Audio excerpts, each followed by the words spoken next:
President's Cup. Your home for the NBA and the drama of NASCAR and the chase to the championship. This is TNT. We know drama.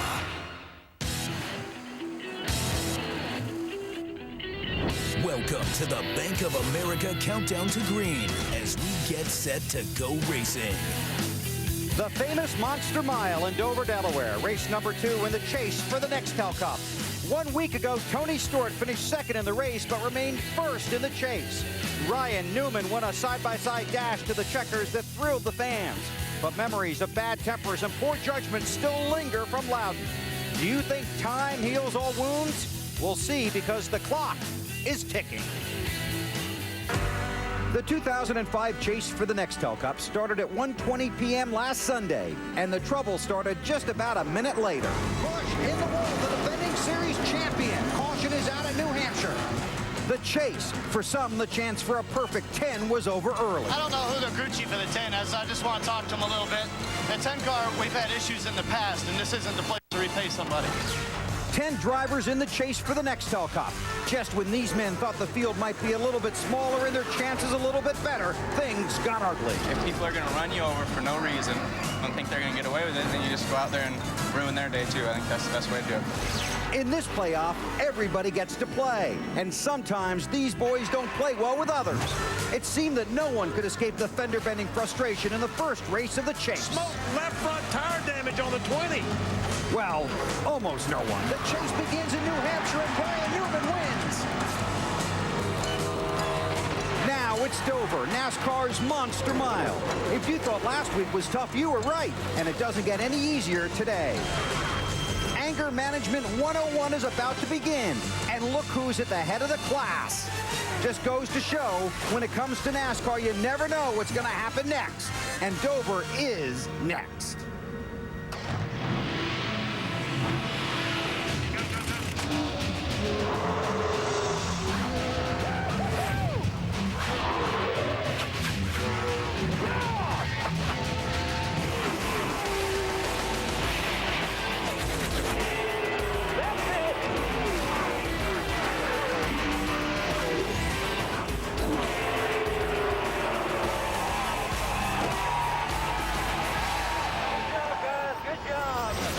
TNT continues the 21st consecutive season of NASCAR racing on Turner Sports. Live from Dover, Delaware, it's NASCAR Nextel Cup racing presented by Viagra. Hello, everybody. The TNT race family, happy to welcome you to the second race in the chase for the championship. This is the Bank of America Countdown to Green. I'm Bill Weber. Everyone expected the second season of the chase to have more excitement and more emotion. We just didn't think it would all be crammed into week number 1. But don't worry, this track has a way of providing its share of excitement too. A tight, high-banked 1-mile track where the driver is surrounded by concrete. When something happens here, there is nowhere to hide. The 10 drivers in the chase for the championship separated by 142 points with 9 races remaining. Stewart leads Biffle, teammates Rusty Wallace and Ryan Newman are tied for 3rd. It's just 54 points back to 7th place Mark Martin. The maximum gain possible in one race is 156 points. I'm sure a lot of people are talking about all the tempers and tirades at Loudon, but the long-term story should be that track finally produced an exciting race. Ryan Newman and Tony Stewart swapping the lead in the final laps before Newman took the checkered flag. Behind him, side-by-side battles for 3rd and 6th. A fun race that will be remembered for the guys who didn't lose their head or their helmet. Tony Stewart comes in with a championship lead. Here's Matt Yoakum. And Tony Stewart looks to pad that championship lead. Now he starts 31st. He's won from 27th here before. So, Smoke, do you change things up pit strategy-wise, or you just go with a normal game plan? No, we just go with the normal game plan. We spent the first hour of practice in race trim, and then it took some time to switch it over to qualifying. So, we didn't put a lot of emphasis into Friday. Obviously we thought we would qualify a little better than that, and I made a little mistake getting into one. So that's what cost us the time and got us back where we are. But we got a good car. I mean, it drove really good yesterday in happy hour, and feel like that, this is one of those tracks that you can pass at, so we're really not that concerned. Now, he came out of the box in a big way at New Hampshire with a second-place finish, but 2 other championship chase contenders had long afternoons on the Magic Mile.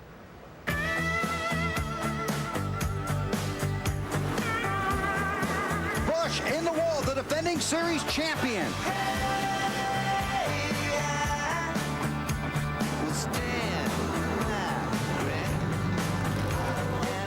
got us right front locked up. But I have all the problems we had today and finished third. That's awesome. And to defend his championship, Kurt Busch cannot have a repeat of last week. Kurt already 10th in the chase. How careful do you have to be at the beginning of the opening laps of this race? Well, it looks like we're around good guys. That's not really a worry. It never really is. You just hope that you get into a nice groove and you come and hit your first pit stop, and this group's ready. We're not going to give up. We're going to pound this race hard, and the next 8 after this one, we're just going to go as hard as we can. We're not going to give up. To Marty Snyder.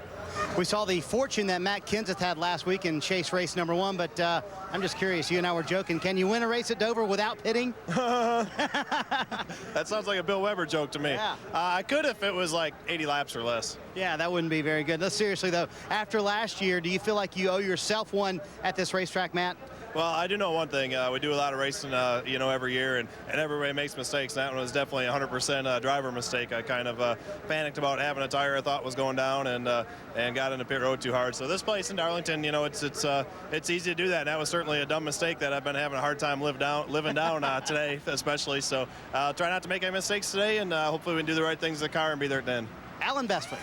Greg Biffle is second in the championship. He started second and won here in June, but Greg, you qualified 18th for this race. Does starting mid-pack change your approach and your goal for the day? I really don't think so. You know, we went out 7th to qualify, and I think that hurt us a little bit going out early.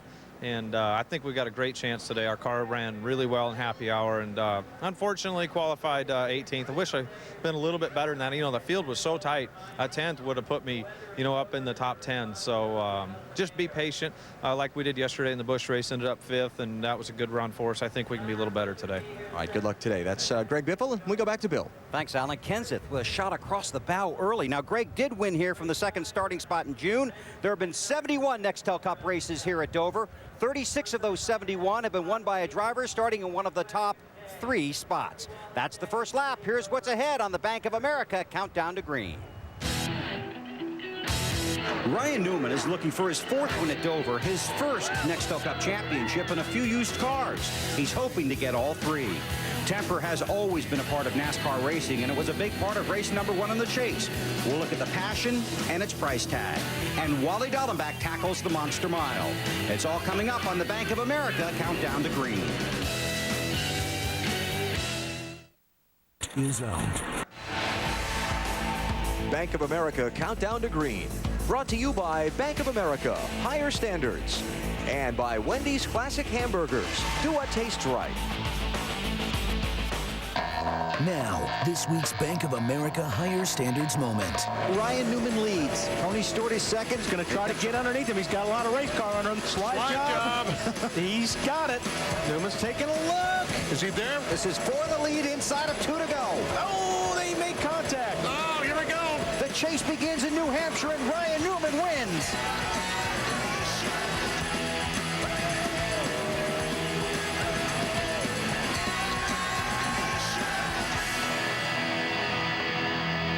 Ryan Newman is the defending champion of this event. He went 34 races between wins before taking the checkers at New Hampshire last Sunday. Ryan teetered on the edge of the chase for 5 weeks before racing his way in at Richmond. Now he's tied for 3rd in points, coming to a place where he has won 3 times.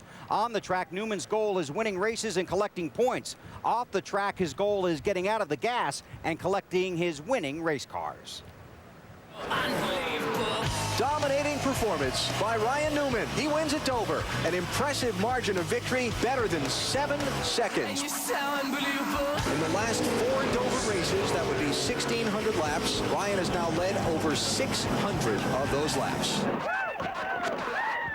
This is the last quarter measure that I drove. It's a AA, which ran alcohol. Ran about 40, 45 miles an hour on a 1/20th mile track. This is you? Yeah. With the big lean? That was, that was everything. That was CG, that was left side weight, that was everything. Made the car go faster. Newman is also rebuilding his first USAC race car after spotting the hood on eBay. He said he was going to turn it into a dune buggy, so I told him my whole story of what I wanted to do, and I had to buy it back from the guy for $350. I talked him out of the dune buggy he wanted to build to have my old midget. This is my old COM 114 notebook from college, and it was my notebook for all our setups in our racing history. And I got, Flat Rock Speedway, Springport, you know, what we did on the car, what gear we ran, tire compounds, that's all my dad's writing. And then later in history, you pick up my handwriting, it's Toledo. And I was a little more detailed than he was. I just want that to be known. Ryan's also recovered and restored two of his USAC Silver Crown cars, including the one he drove to a championship in 1999. This kind of stuff really has to be special to you because, you know, you think of so many different racers through the years, they've thrown stuff away and now they just almost cry about it, not having it. And we used to have to make weight. We had lead insoles for our shoes that nobody knew about, so those are original ones from when I was a kid. But his affinity for classic machines extends beyond his old race cars.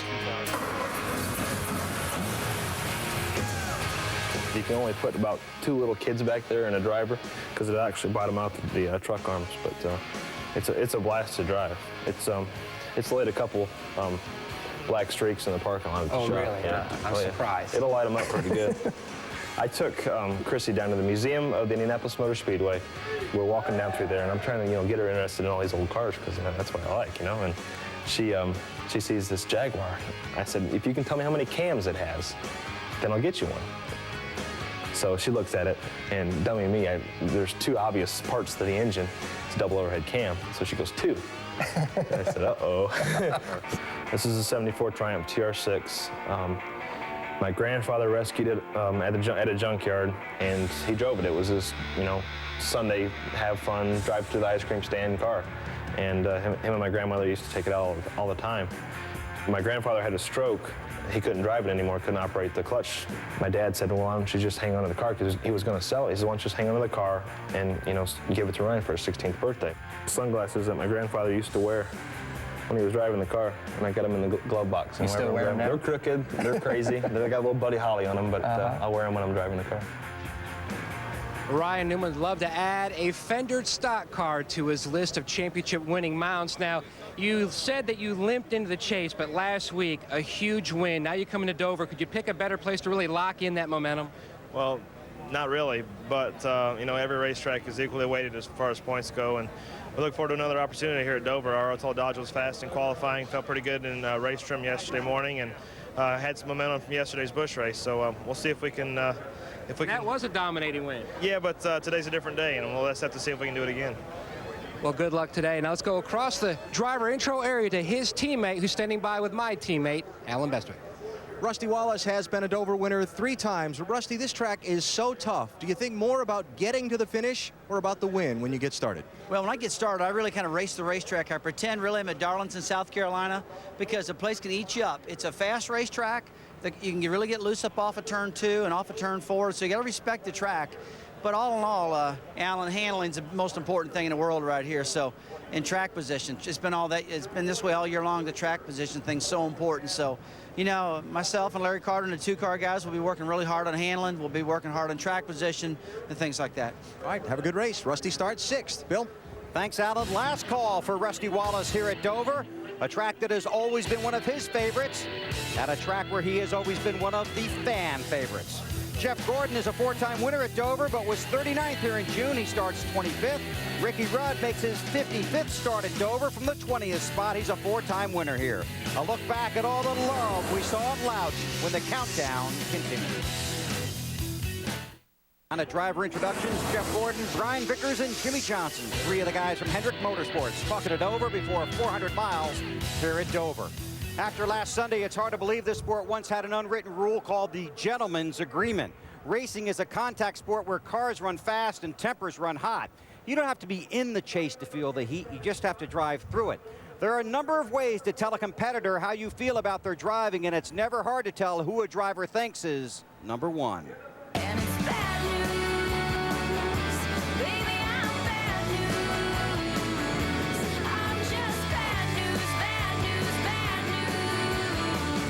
The tone for the 2005 championship race was set on lap number 3 of the chase, when Scott Riggs took out Kurt Busch at New Hampshire. First, Busch had to limp his smashed and smoking car back to the garage so his crew could get to work. But once the car was parked, Busch had some time to make a new friend. I don't know who the crew chief of the 10 is, so I just want to talk to him a little bit. The 10 car, we've had issues in the past, and this isn't the place to repay somebody. Busch was as cool as the New England weather, making his point peacefully and professionally. But later in the day, others didn't follow the champ's lead. Kasey Kahne crashed following contact with Kyle Busch.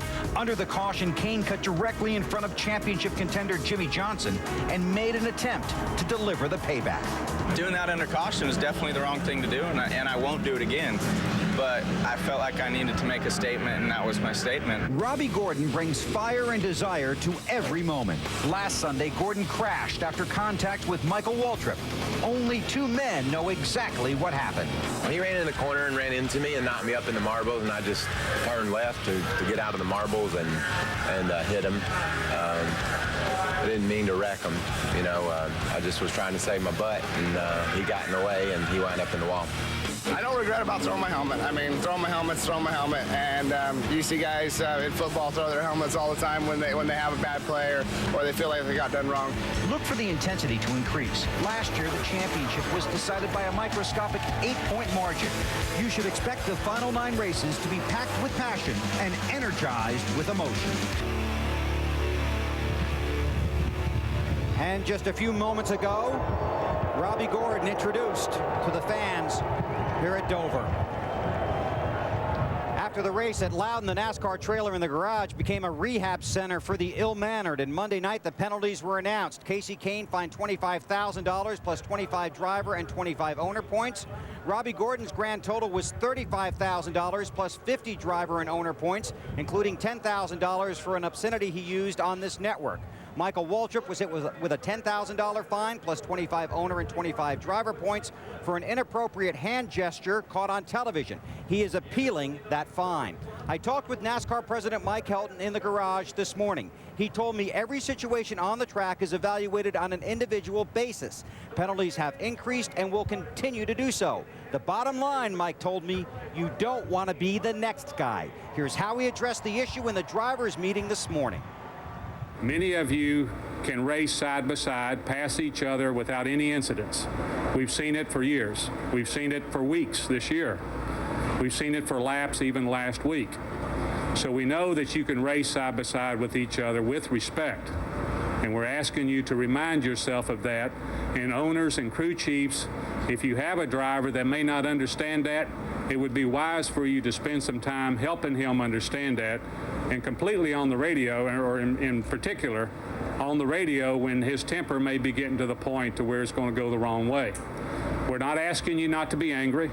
We're not asking you not to be frustrated. That's part of this sport, and we realize that. It would be foolish for us to tell you not to get angry. But what we're asking you for is to understand that and keep it in check, and let's race and put on the show that everybody in NASCAR expects in the grandstand and at home. But enough's enough. That was just a short while ago. I'm joined by Benny Parsons and Wally Dallenbach, getting ready to call the race here at Dover this afternoon. First of all, BP, your reaction to everything that's going on. Well, Bill, I was in that driver's meeting this morning with Mike Helton and the drivers, and he delivered that speech sternly. I think all the drivers understand where NASCAR is coming from. And I agree with the position the NASCAR is taking. They're ramping things up. They started out small, they're getting big. And if he goes past this, who knows how far it will go. And I think Mike is right when he says you can drive angry. Drivers do drive angry. But the thing is, when you're a race car driver and you think you've been done wrong, you want instant justice. If I've been taken out and I feel like it was on purpose, I'm going to wait to see and hope that NASCAR said to my crew chief, hey, we're parking that guy, or come to the truck afterwards, and then I'll feel a little bit better. But if not, then I feel like I need to do something right away, and that's when drivers take things into their own hands. But a lot of times NASCAR's got a better shot or better view of what really happened, like last week. I don't think Scott Riggs took out Kurt Busch intentionally. I think that was an accident. Kurt Busch didn't feel that way, but that's what he felt had happened. So it's a really fine line. When you're a driver, though, and you're in that seat and you're mad, you want something done right away. Okay, guys, we'll see you in a few minutes. Thanks a lot. Enjoy the race today. Right now, let's get it back downstairs. Here's Dave. Jimmie Johnson, already 6th in the chase, needs to channel his aggression toward the front of this field. Jimmy qualified 5th. What's the start of this race going to be like? It just depends. Yesterday, obviously, was really crazy getting started. The thing here, everybody's going so fast, and the track's green and slick, and there's some spots where the traffic across the racetrack has really made the track dirty, and the grip level on the track isn't up until at least 10, 15 laps in. And if something happens before that, up front, you have a big tangle up. So I'm happy to be starting the top 5. Hopefully we can get in single file and just get riding. Just worry about the big picture for the first 2/3 of the race, and then go to work after that. Good luck, Jimmy. Marty? After a less than spectacular 16th for Jeremy Mayfield at New Hampshire, Jeremy, is the goal today to be a little more aggressive in your pursuit of the Cup? Oh, yeah, today's definitely going to be an aggressive day for us, hopefully. But we got a great car, Dodge dealer, GW Dodge. It's been good all day and just, or good in practice anyway, and hopefully it'll be good today. But, you know, last week we're going to forget about it and come to Dover and try to win this thing. Alan? Well, if you like trends, Mark Martin's last 3 finishes at Dover have been a first, a second, and a third. Mark, how about continuing that trend today? How good's your car? My car's spectacular. I'm looking forward to today. This racetrack is difficult. Are you concerned about getting to the finish first before you have a chance to race to the win? Well, you know, from watching yesterday's race, yes. But on the other hand, you know, we've got a great car. We're starting up close to the front, and hopefully all the drivers really use their heads. Mark, good luck today. Bill? Thanks, Alan. Mark did win here from the 7th spot in June of last year. He starts 7th today.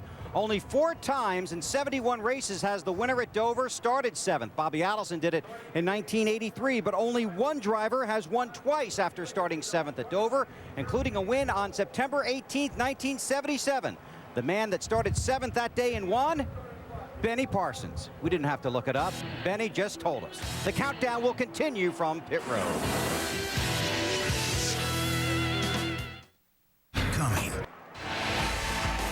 Bank of America Countdown to Green. Brought to you by Bank of America. Higher standards. And by Coca-Cola Classic. Make it real. A couple of years ago, there was a very scary incident in a race up at New Hampshire International Speedway where Dale Jarrett was involved in a crash. His wounded car sat in the middle of the track while people raced back to the caution flag on either side of him. Very scary. That incident forced NASCAR to make a change, eliminating the practice of racing back to the caution flag. It increased safety, but it took away a mechanism for a driver who had a problem early in the race to stay in contention for a good finish. And as Dave explains to us now, NASCAR wanted to not put the drivers who have an early problem on some sort of a leash. And they decided, Alan, that they would actually just give the first driver who was a lap down, actually the highest running driver, a lap back. And at that time, they really didn't have a name for it, but popular culture took over, and soon our own Wally Dallenbach came up with a name. How cool is that, Wally? That's the Lucky Dog Award. Lucky Dog Award. Lucky Dog. Yes, the Lucky Dog. This is where it all started, right here at Dover 2 years ago. And today, well, Lucky, even though, you know, he's a little antsy right now, he turns 2 years old. So just think about it. Since that time, 4 Lucky Dogs have actually been race winners. But you know what NASCAR likes about the rule? Every driver in the garage area has benefited from the Lucky Dog rule. And we at the networks, well, we sort of live with the fact that Wally did something really, really good. Happy birthday, Lucky. Hopefully they have more good rule changes like this in the future. Alan, back to you.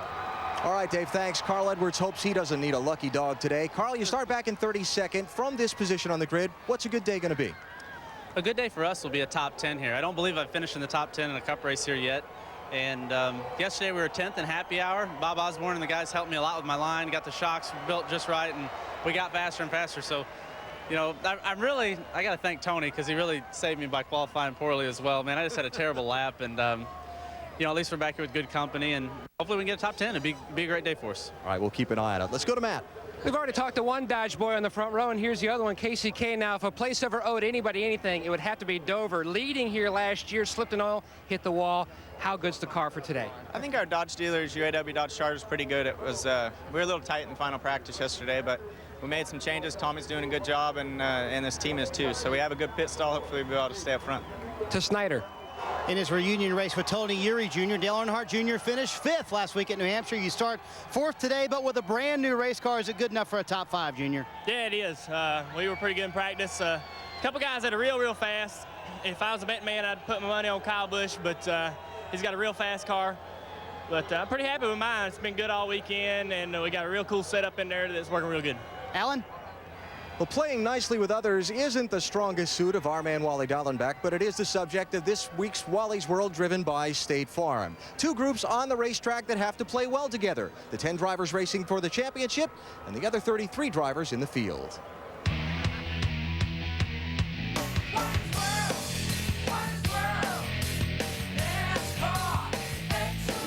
Well, this week we're at Dover. Now, it's all about the chase drivers keeping their focus. Last week was a three-ring circus in New Hampshire. I mean, first off, you had Kurt Busch and Scott Riggs get into it. Kurt Busch made that long walk down that pit lane and visited Mr. Riggs' crew chief. But if I'm in the chase, I don't need these distractions. I need to just stay focused on the job at hand. Again, last week, Kyle Busch and Casey Kane got into it. Casey Kane went after Kyle Busch, right in front of Jimmy Johnson. And last but not least, how about Robbie Gordon and Michael Waltrip? They had their own personal game of dodgeball going on. They're playing dodgeball right in front of Tony Stewart. Now, used to be Tony Stewart, he used to create his own distraction. But he's in the points lead, and he knows he's got to stay focused. So, no matter how annoying and how bizarre and how silly things get, if you're in the chase for the Nextel Cup, you've got to stay focused.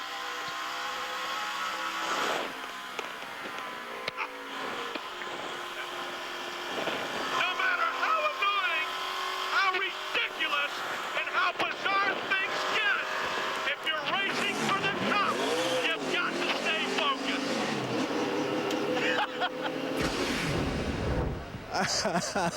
Annoying, ridiculous, bizarre, that's Wally's World, and he's the center star of it. Well, last week we had crashes, we had hot tempers, and we had a terrific race for the win. What's going to happen here at Dover today? We find out with 400 miles of racing coming up shortly. The countdown's at 0, and NASCAR Nextel Cup racing from the Monster Mile coming up. This has been the Bank of America Countdown to Green. Let's go racing.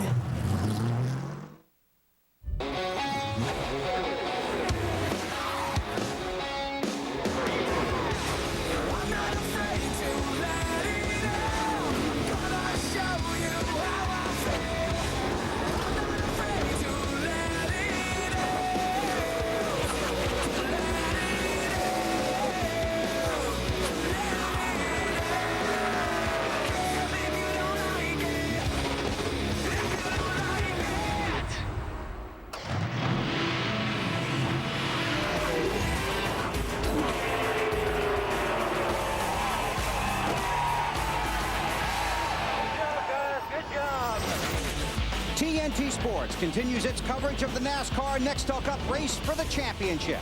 Today, it's NASCAR Nextel Cup racing from Dover, Delaware, presented by Viagra. 28th race of the season, second race in the chase for the championship. Beautiful day in Dover. Glad you're along for the ride. Let's take you trackside and join the pre-race ceremonies. Ladies and gentlemen, behind me, the Military District of Washington Armed Forces Color Guards. And would you please rise at this time as I present to you Reverend Dan Schaefer, pastor of the Calvary Assembly of God in Hightstown, New Jersey, for the moment of silence and our invocation.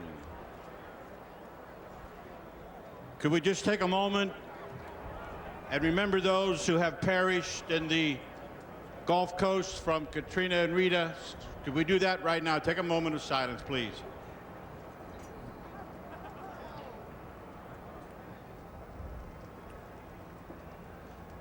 Almighty God, we have come again to this great speedway. We thank you for the great country in which we live in. We thank you for those in the military who have made this possible. We pray again now for our military people. Bring them home soon, watch over them and keep them. And those who have perished, we pray for their families and their loved ones, those in the Gulf Coast.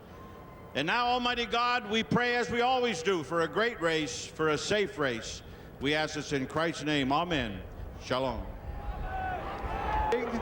As I present to you Warner Brother recording artist Shannon Brown for our national anthem. Oh, say, can you see by the dawn's early light what so proudly twilight's last gleaming, whose broad stripes and bright stars through the perilous fight o'er the ramparts we watched were so gallantly streaming, and the rocket's red glare, the bombs bursting in air, gave proof through the night that our flag was still there. Oh, say does that star-spangled banner yet wave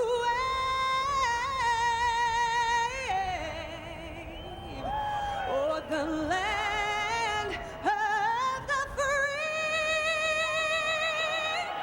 and the home of the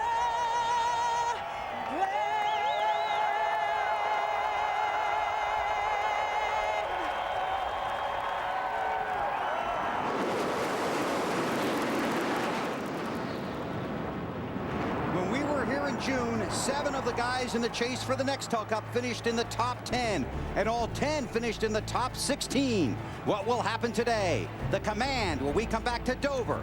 You're watching the NASCAR Nextel Cup Series, live on TNT.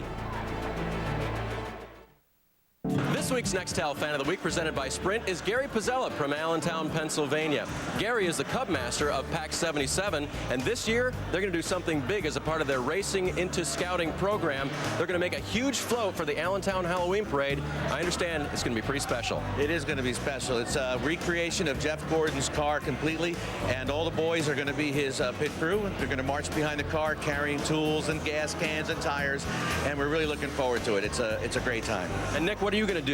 I'm going to try and be a tire man. A tire man. If you want to be Nextel Fan of the Week, you know where to go. Log on to NASCAR.com/Nextel. NASCAR Nextel Cup Racing, presented by Viagra from Dover International Speedway on TNT, is brought to you by Budweiser. Bright, crisp, clean, pure, the king of beers. By Toyota. Choose any direction as long as it's forward. Toyota, moving forward. And by Capital One, always providing you with great value without the hassle for your financial needs. Capital One, what's in your wallet? Spectacular Sunday in Dover, Delaware. Temperature in the low 70s, sunny, breezy, a great day for racing. Hi, everybody. Bill Weber along with Wally Dallenbach and Benny Parsons. Thanks for having us in for the race. We saw a wild one in Loudon, New Hampshire last Sunday. Now it's 400 laps, 400 miles on this 1-mile concrete track. A track, Wally, where anything can and usually does happen. And it's called the Monster for a good reason. You know, we hear about these self-cleaning racetracks. Well, this place isn't really one of them. You're so loose getting out of these corners. It doesn't take much to get hit. When you get hit, you're going so fast. You hit that inside wall. If there's a lot of traffic, the cars get thrown back in front of traffic, and you can take a lot of cars out. This place is a very tough place to drive, and it's tricky, but that's not the only place you can have trouble, BP. No, pit road. Matt Kenseth talked about it, and we saw what happened to Kenseth last year when he tried to come on the pit road. But last week in Loudon, New Hampshire, Kenseth had something that very, very seldom happens. They make a tire change, and one of the lug nuts flies around and somehow, some way became lodged between the brake caliper and the brake rotor. So therefore, the right front tire would not turn. And all that happened was this simple little lug nut somehow spun and got between the rotor and the caliper. So, Bill, bad luck can follow you anywhere, off the racetrack, right on the pit road. And it's not just the crews, Benny. We saw in this race 1 year ago in the chase, a couple of guys in contention for the championship caught speeding, and that's something the drivers have to handle on their own with help from their spotters. Especially getting off of pit road. They warned them in the drivers' meeting today. Do not speed before you go by that last time line, because yesterday in the NASCAR Busch Series race, a couple of guys were caught. And obviously, tempers are going to be a huge factor under the microscope after what we heard in the drivers' meeting, and I'm sure it's something the drivers have at least thought about heading in here today. I think that they're going to be a lot more calmer today than they have been because we've got Mr. Helton. He's watching very closely. So I think, and this is a fast racetrack. This isn't a place you want to pay somebody back. You can get that away. You can wait with that a lot of places, but this place you're going fast, you're going to crash hard. Well, we'll see what happens. It's 400 laps, 400 miles on a very fast track. And as we saw in the Busch race yesterday, trouble can start here very early. Didn't even get 3 laps in before we had the first caution yesterday afternoon. 43 drivers getting strapped into their cars. The fans are here, about 150,000 at the Dover International Speedway on just a spectacular day for racing. Second race in the chase for the Nextel Cup. Glad you're along with us here on TNT. Now we're going to go back down trackside here at Dover and get the words we've all been waiting for to fire the engines for the second race in the chase. And today for the command, Nancy Cartwright as the voice of WizKid Chip Kelly for the new NASCAR.com animated series, The Kellys. Gentlemen, start your engines!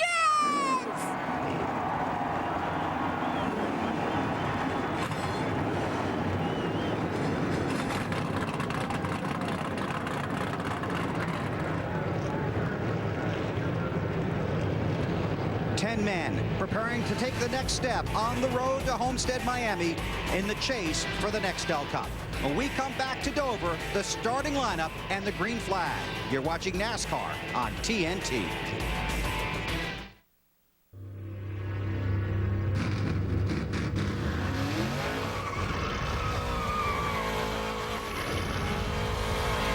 TNT Sports and Sony bring you today's race in high-definition surround sound. For the best way to experience the full impact of HD, get Sony HD.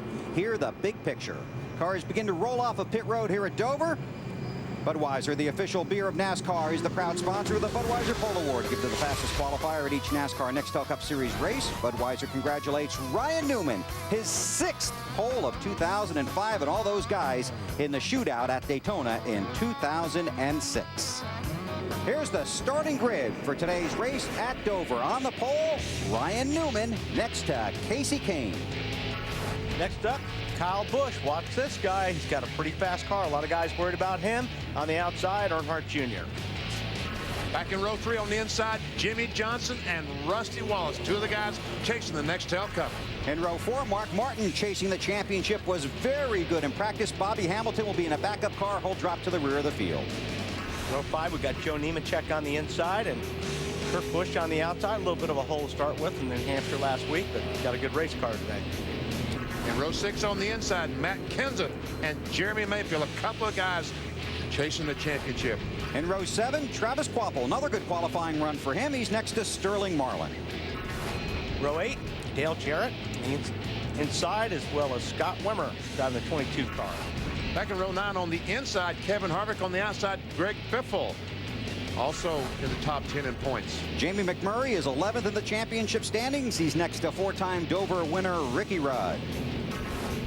Got Jeff Green and Elliott Sadler shooting for that 11th in the point standings. Inside of row 12, Casey Mears. Outside, out of Richard Childress stable, Dave Blaney.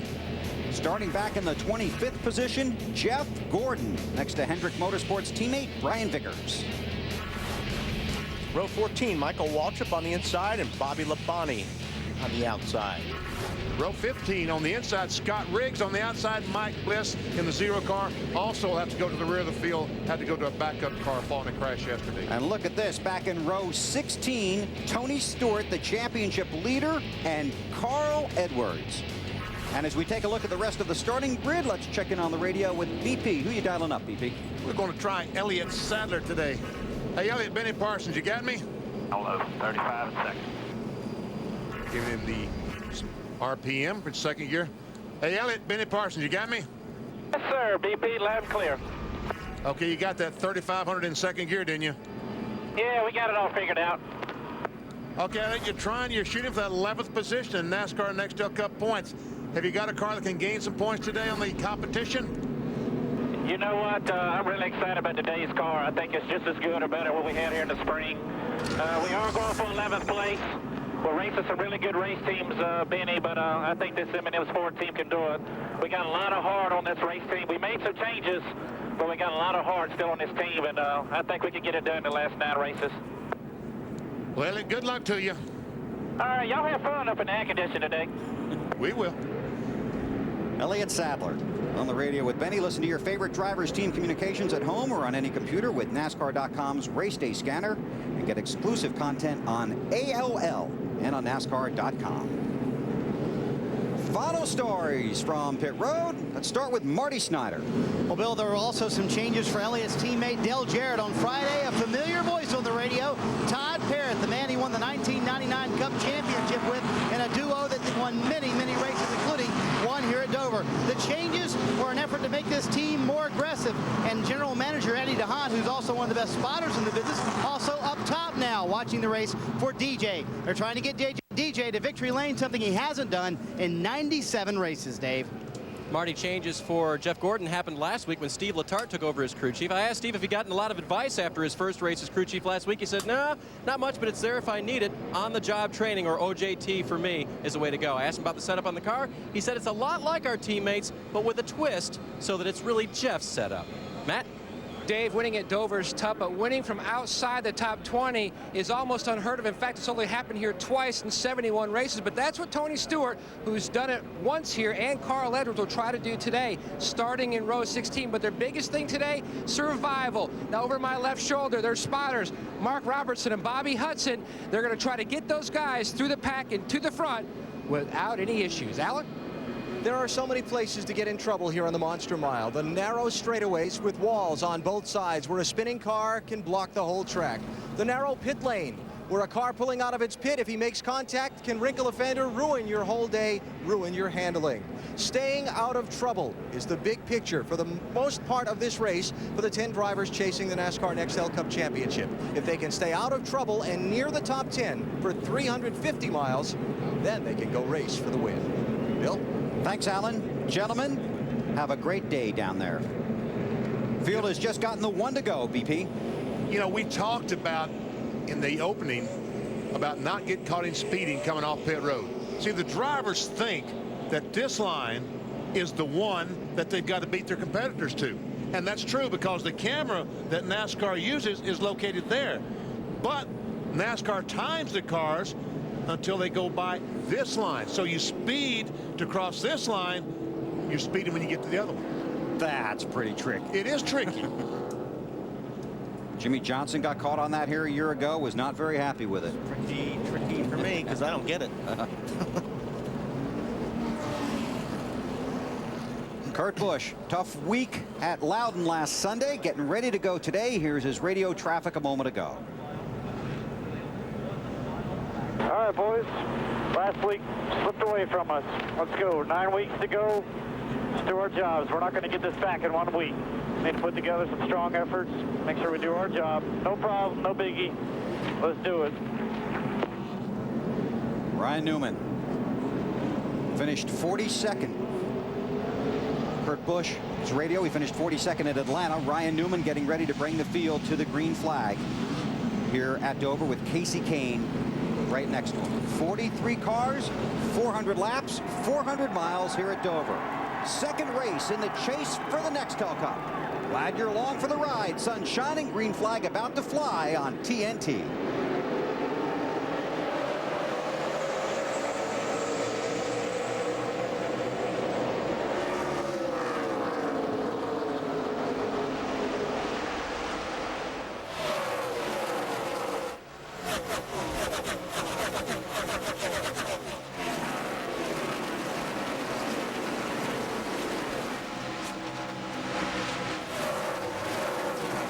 Clean so far, guys. 5 bonus points for Ryan Newman for leading the first lap. Looks like Rusty's having a little bit of trouble there first lap anyway. Car really split up the track in 3 and 4.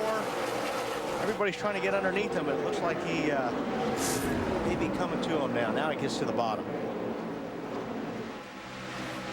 Kyle Busch by Casey Kane for second. And that's the guy you were talking about, Wally. Kyle Busch in that 5 car. Some guys told you he was awfully fast. Yep, a lot of guys in the garage area this morning were worried about the 5. Teammates Matt Kenseth in the 17, Kurt Busch in the 97. And that's Jeremy Mayfield, another chaser in the 19. All of a sudden, the 9 car cannot keep his car on the bottom of the racetrack as Dale Earnhardt Jr. in the 8 goes by. Jimmy Johnson trying to take a look on the inside. Matt, what's up with Rusty? Well, he told me Friday that here at Dover, you run the air pressure so low, it takes a few laps for his car to come in so the pressures can build up. He said expect that on Sunday. Joe Nemechek right behind him. Casey King looks like he's going to lose another spot. He's having trouble keeping his race car down. Marty, they say anything with the 9? Is it the same thing, tire pressures? Well, Wally, there was a little concern in the 9 camp about how their car was yesterday in the final practice. It kept bottoming out. They thought they had that problem fixed. Casey has not radioed any concerns about that as Dale Jr. takes the 2nd position, but they did have a bottoming out problem yesterday in final practice. Dale Earnhardt Jr. on the march. And that's another car. I talked to Tony Eury Jr., the crew chief, on this 8 car this morning, and he said the computer showed that their car yesterday was as fast as anyone's, and he's proving that. How about it, Alan? Hey guys, if you look really carefully at this 8 car, look where the roof meets the roll bars on the top of the machine. The roll bars are blue. In order to give this team more time to work on their Talladega car for next week, Tony Eury Jr. borrowed this car from the 15 team. It's a car he built brand new for that team this year, and Jr. really likes it. Matt? Now the 48 car, Jimmy Johnson, didn't test here, but the guy right behind his teammate Kyle Busch did. They transferred a lot of that data over. And BP, he told me when he woke up this morning, Jimmy Johnson, that he had butterflies. And whenever he has butterflies, that means he's going to have a good day. Did you ever have butterflies before a good day in NASCAR competition? You know, man, it really is unbelievable. When you come to the racetrack and feel like you have a chance to win the race, you do have that special feeling in your stomach. So I know exactly what he's talking about. Did you have that feeling when you won here? Probably not. Most of the time when you have that feeling, something bad happens. Well, Jimmy Johnson got off to a tough start in the chase 1 year ago, but strong here early at Dover. Ryan Newman continues to lead. Newman led 193 of the 200 laps here yesterday. Matt Kenseth in the 17 with Jeremy Mayfield on his bumper. Oh, trouble. The 95 of Stan Barrett. It looks like a single car incident. I don't see anybody else. But to cause this crash, there might be someone with front end damage. He's sitting down on the apron in turn 1. Told by some of our spotters it was a single car incident. Well, I think Stanton was running towards the back. Yep, yeah, he was the second and last car there, so he didn't get anybody with him. I'll tell you what, though, you come this place here, you can hit that inside wall so hard. So an early caution here at Dover. 9 laps are complete. Ryan Newman leads Dale Earnhardt Jr. You're watching NASCAR on TNT. Hey, race fans, what did Bill Elliott, Charlie Brown, Has 4 career wins here at Dover, tops among all 2005 chase drivers. 3 of those victories came in this fall Dover race. In fact, Mark won this race 3 years in a row, 97 to 1999. And in fact, in his last 3 Dover races, Mark has finished 1, 2, and 3. For more on the story, log on to FordRacing.com. Hey, Marty, you think he likes racing here? Where'd you go, Marty? I'm here, Weber. I apologize. That's okay. I think Mark loves this racetrack. In fact, didn't he call it old-fashioned, old-school racing on Friday? And that's his favorite brand. That's right. Busch Series ran here yesterday. Here are the unofficial results. Ryan Newman won his 4th consecutive Busch Series race. Clint Bowyer made a huge gain in the championship standings after a tire problem for Martin Truex Jr. late in the race. And there are the standings, just 26 points from 1st to 2nd. Still under caution, track cleanup continues here at Dover. Hearing from Paul Herian Ford. The publishers of USA Today will ring. Just gotten the 1 to go in the MBNA Race Points 400. Play the Gillette Young Guns $1 million race to the finish game. Visit www.GilletteYoungGuns.com for details, rules, and how to vote for the Gillette Young Guns and how they will finish the race. The Gillette Young Guns $1 million race to the finish, brought to you by M3 Power, the world's best shave. If Junior wins this race, Gillette will have a hard time figuring out who won. He gets so many votes, won't he, Wally? Yeah. Sitting pretty right now. A number of drivers from about 17th on back came down pit road. You know, I saw the guy in the back there pointing a flag in the back stretch. There must have been some debris back there. And that's what they're reporting, some debris on the backstretch. And while we've got a chance, it's time for our Singular Race Talk $1,031 challenge. Which driver will win the first race between these two guys over the 9 races left this season? Mark Martin or Rusty Wallace? To vote, text the word race to 191 on your Singular wireless phone or go to NASCAR.com. You'll also be entered for a chance to win $1,031. Both Mark and Rusty have a pretty good record here at this track. That's what I was thinking. Currently, Mark is showing running 6th, Rusty 7th. Tony Stewart made a pit stop, Dave. What did he do? They did, Benny. They're trying to hope this is not a long day, but it started out with a very average race car right now. Car is very, very tight and running hot, so they took a little tape off the front grille. They put one of those spring rubbers in the right rear, took one of them out of the left rear. On a scale of 5, Tony said it was a 5, tight, won't turn. Matt? Carl Edwards had made up 5 spots when that caution came out, Dave. Now, they did pit, but he told Bob Osborne, the crew chief, the car really good. He felt like a lot of cars were holding him up, but since they were so far back, they took advantage of the caution to pit, get fresh tires, but no adjustments. He's pleased. They have waved off the 1 to go for more cleanup, and they'll try again when they come by this time. I guess Brett Bodine, the pace car driver, keeps noticing debris that somehow the workers keep missing, and he says, hey guys, you got to get it all. Boy, Brett. So we had just over 8 green flag laps before Stanton Barrett crashed, bringing out the first caution. So a lot of these guys in the back of the field, nothing to lose, diving onto pit road, making some needed adjustments, getting tires and fuel. McMurray, Rudd, Jeff Green, Carl Edwards, Tony Stewart, and a handful of others. Talked to Donnie Wingo, the crew chief on the Set 42 car Jamie McMurray is driving today, and he was really happy with his car. So field coming around to get the green this time. Here's our Wendy's race menu. The chase for the Nextel Cup moves to NBC beginning next Sunday afternoon at Talladega, 1:30 Eastern time. Then it's on to Kansas. Then we go to Charlotte for a Saturday night race and on to Martinsville. The Wendy's race menu as the chase for the Nextel Cup Championship moves to NBC next Sunday afternoon. Talladega, the biggest wild card in the chase for the championship. Pace car to pit road, green flag at Dover.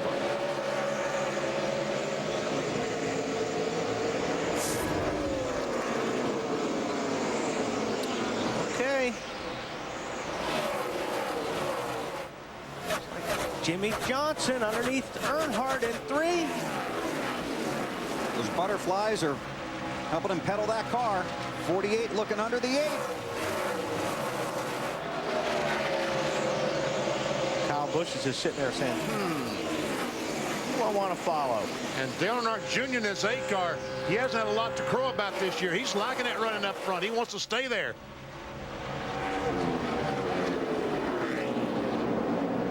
Casey Kane started second, runs in that 9 car behind Busch.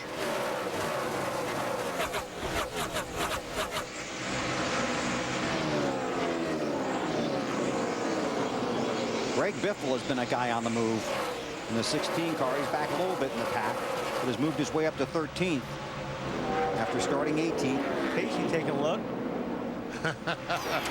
Yeah, remember last week, huh? Kyle Busch, Casey Kane, old friends. How about the 5s? Under the caution, Billy came on the radio, said, guys, this car is terribly tight, and I don't know why, but Wally, you talked about people noticing that Kyle Busch was very fast. His teammate Jeff Gordon noticed and said, hey, let's take some of their setup and put it on our car. Trouble for the 8 car. Dale Jr. off the pace. Allen. Junior just came on the radio and said, I'm out of brakes. Can you believe that? Well, something obviously failed because It's not like you wore him out. No. Damn brake pedal went to the floor, and it's got a bad vibration in the right front. Sound like he's broken a rotor. Something happened to the rotor in the right front. Or possibly a line could have come off, pumped all the fluid out. Qualified fourth. Now slowly down pit road as you watch Kurt Busch move under Rusty Wallace. Well, that'll get your attention driving into a corner about 170 miles per hour, and then the brake pedal go to the floor. Isn't that terrible? He finally has a decent car. Now on pit road. Tony Eury Jr.'s crew goes to work. See if they can isolate the problem and then correct it. Everything looks good on the right.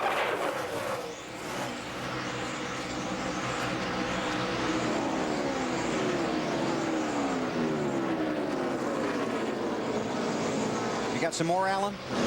Yeah, they told you to bring it in, shut it down. What they're doing is checking the brake lines and trying to check and make sure they've got fluid pressure. So they're looking to bleed the brakes and see if they might have an air bubble in the line accidentally or something like that. They're also checking to see if there's anything rubbing on the right front caliper that might have worn a hole in one of the brake lines. Kevin Harvick in that 29 car on the move. He comes in off back-to-back top 10 finishes for the first time since Las Vegas, the third race of the year. That's a team that could really use something good to happen, don't you think, Marty? Absolutely, Weber. And guess when the last time Kevin Harvick had 3 straight top 10 finishes? Don't make me guess. I'm going to make you guess, Weber. October of 2003. I told Kevin that this morning. He said, "Are you serious?" And I said, "Yeah." He said, "But you know what? Today we have an excellent race car and a better than average shot of at least finishing in the top 10. You see the cars, only the lowest mile per hour is 139 miles per hour. Imagine having to slow down and make a pit stop down to 35 miles per hour. That's why they have all these problems. Smoke out of the back of Bobby Hamilton Jr., and that is a backup car. It's like a starter at the front. Black flag. See the smoke coming out of the left front. But the car looks like it's still running well. Yeah. Mark Martin just move over, let his teammate Kurt Busch take that spot away. Marty, what do you know about car 3-2? We're checking right now. It's power steering is what it is, guys. Power steering is a problem for Bobby Hamilton Jr. This team worked very hard. This is a backup car after he wrecked on Friday, or Saturday rather. It's a backup car. They were the last car through inspection this morning. They stayed late last night, but a power steering problem with power steering fluid leaking on the 32 car. You talk about having a tough year. And so far, Benny, all these guys most of them are running that bottom right now, but we're starting to see cars starting to slide up the racetrack. Once we get that second groove really worked in for these guys, then we're going to see cars all over this racetrack. Casey Kane and his teammate Jeremy Mayfield. Jeremy in that 19 car, they're the first 2 cars to move up a little bit, and they seem to be making some progress as Jeremy goes by Matt Kenseth and takes over the 9th position. 8 of the drivers in the chase for the Nextel Cup are running inside the top 10. Carl Edwards is 25th. Tony Stewart is 27th. The drivers in the chase for the championship highlighted in the Nextel yellow on the ticker. Jimmy Johnson looking inside of Ryan Newman for the lead, and he's got it, Matt. Here it is, Bill. He was working him all over the racetrack. About a tenth of a lap faster than the 12. He said under the caution the car was a little snug, but he felt like it was coming to him, even though this track typically tightens up as the race wears on. I'll tell you what, when that 9 car gets that groove worked in the way he wants, he's probably going to pass both those cars in front of him. I'm telling you, look at this, he goes up high on the racetrack, gets that great run off the corner.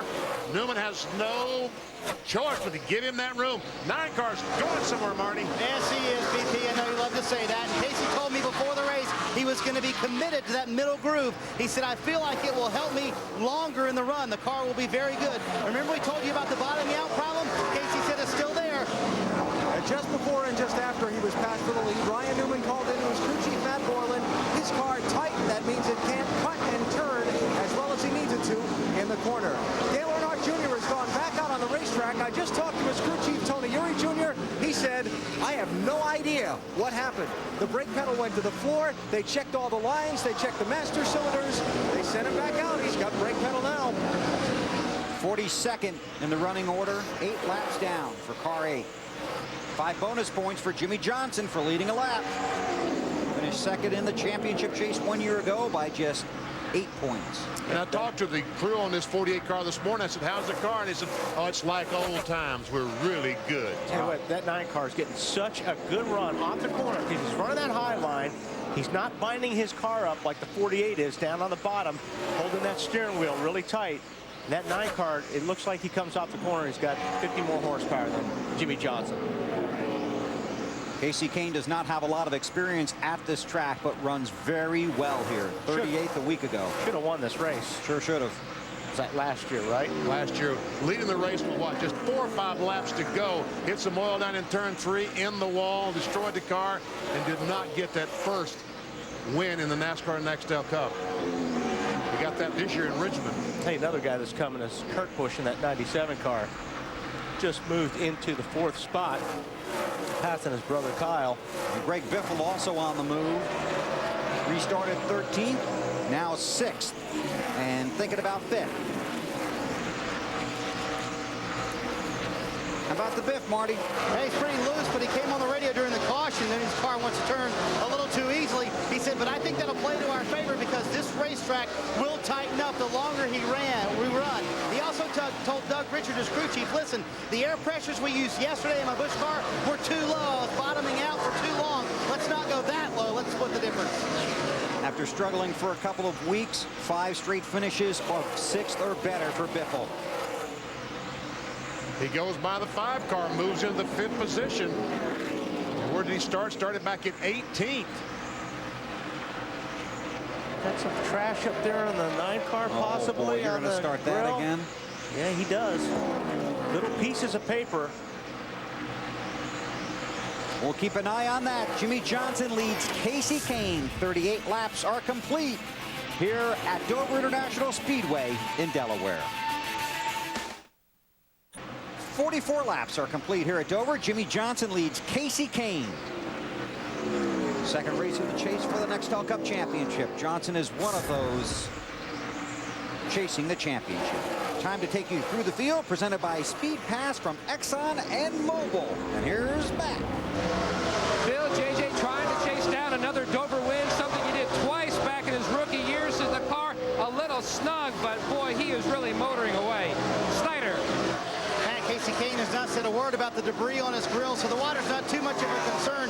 Biggest concern is the car's a little bit loose in the center of the corner, but he said a little bit tied off is also an issue for Kasey Kahne. Greg Biffle has been moving up through the field. We reported earlier that he was loose. He said the car is getting better. Biffle won here in June, and he knows just how tough this racetrack can be.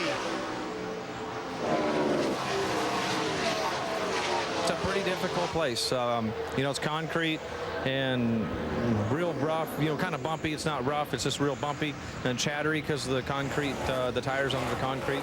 And it takes a lot to keep your race car going throughout the whole race. You know, when the racetrack starts turning black, gets rubber put down, the car really starts to push. You got to be able to adapt and overcome. So it's a tough place. Greg Biffle is second place in the chase for the Nextel Cup and thinks Dover is a place where he can gain. Alan? After leading the opening 30 laps of this race from pole position, Ryan Newman has slipped back to 4th spot. His car just not turning in the center of the corners like he needs it to. It's making him wait to get back on the gas. Dave? Mark Martin is 6th place, right where he restarted. Has not told his crew what's wrong with the car, but it's not going forward. Mark did ask, don't give me any lap times. No lap times. I want silence. Alan. Kurt Busch was fastest in both of yesterday's practice sessions, fairly confident in his car before the start of the race. He started in 10th position. You see he's running 6th right now. They've got a hold to dig out of after the crash last week, Marty. Kyle Busch started 30, has now fallen back to the 7th position. Check out the handling of his race car. Tight, getting into the corner, loose coming off the corner, and the middle. He says the car's bouncing all over the place. Other than that, everything's just perfect. Jeremy Mayfield is one of the chasers. He too had some debris on his grill a little bit earlier. He said his car is loose in the center, tight coming off the corner. Jeremy told me before the race started, we have to be aggressive today. So far, so good. They started 12th, they're running 8th. Matt? Right behind the 19s, the Blue Deuce or Rusty Wallace. Now his car was skaty earlier. He has 3 wins here at Dover, but that was before they put the concrete down. So the car's a little snug now, but Snyder, his spotter Earl Barbin, told him the leaders have moved up half a lane. Try that at both ends. Well, Kevin Harvick trying position, we should say. Harvick has had a very good race car. He radioed to the crew about 10 laps ago. Said it's starting to get just a little bit tight coming off the corners. Weber.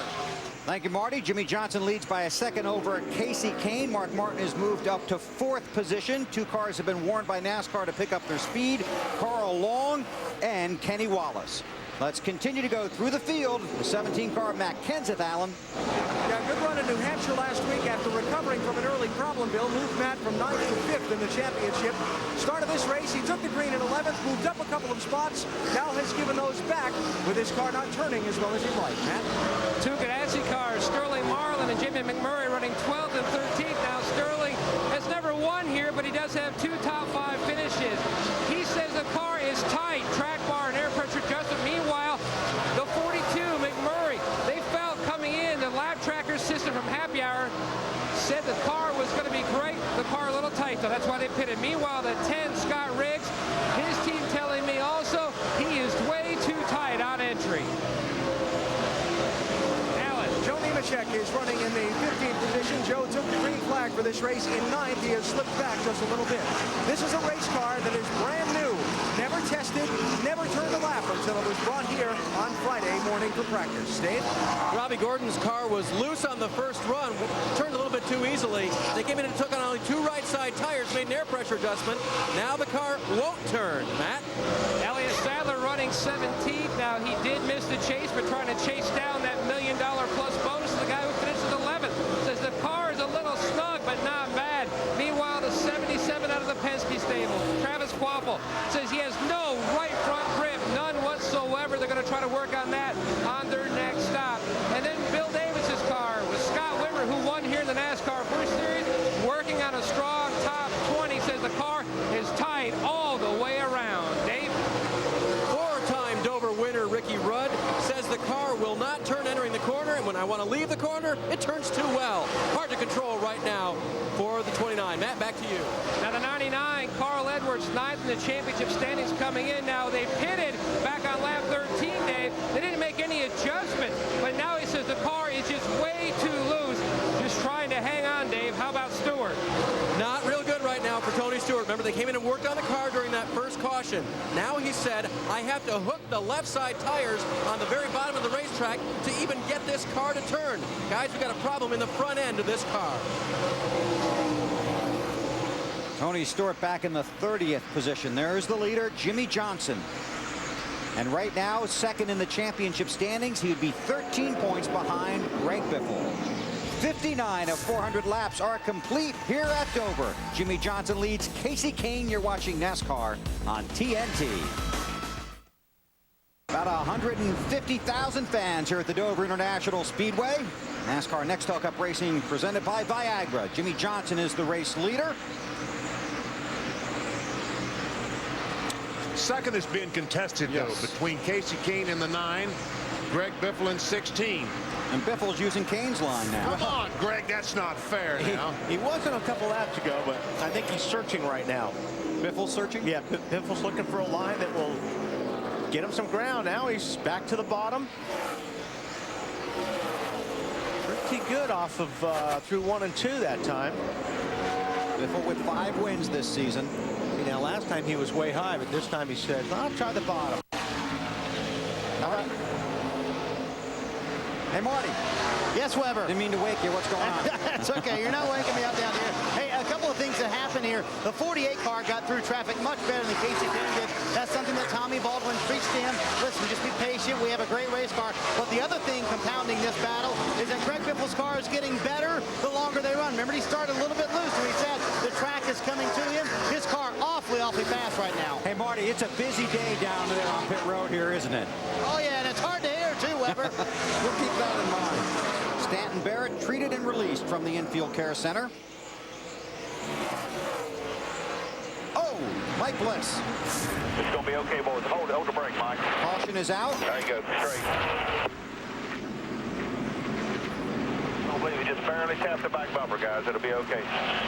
That's all I think. I think we'll be fine. Get caught up. Okay. Bill Engel, the spotter, talking about just a little dent in the rear bumper. And I'll tell you, this is a huge break for Tony Stewart, but he was just about to get lapped. Oh, and Mike Wallace, that 4 car, just barely avoids being hit by the 0. Bliss just got loose getting down into the corner, and he saved the car, but got away from him again. See here on the inside. Oh, got a spin behind you. Spin behind you. Caution is out. Caution is out. You are the lucky dog.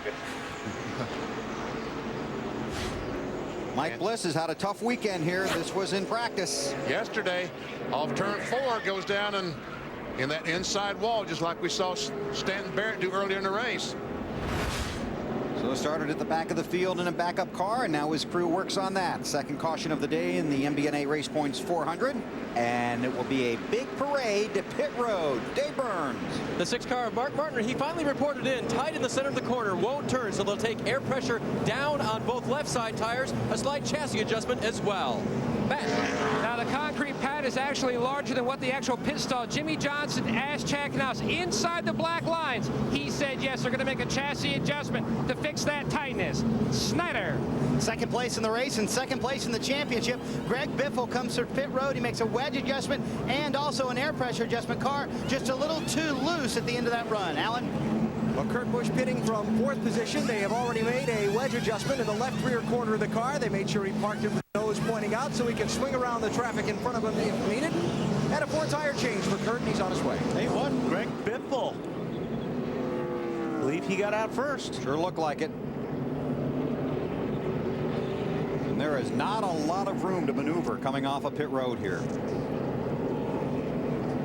Under our second caution of the day here at Dover, you're watching the NASCAR Nextel Cup Series on TNT.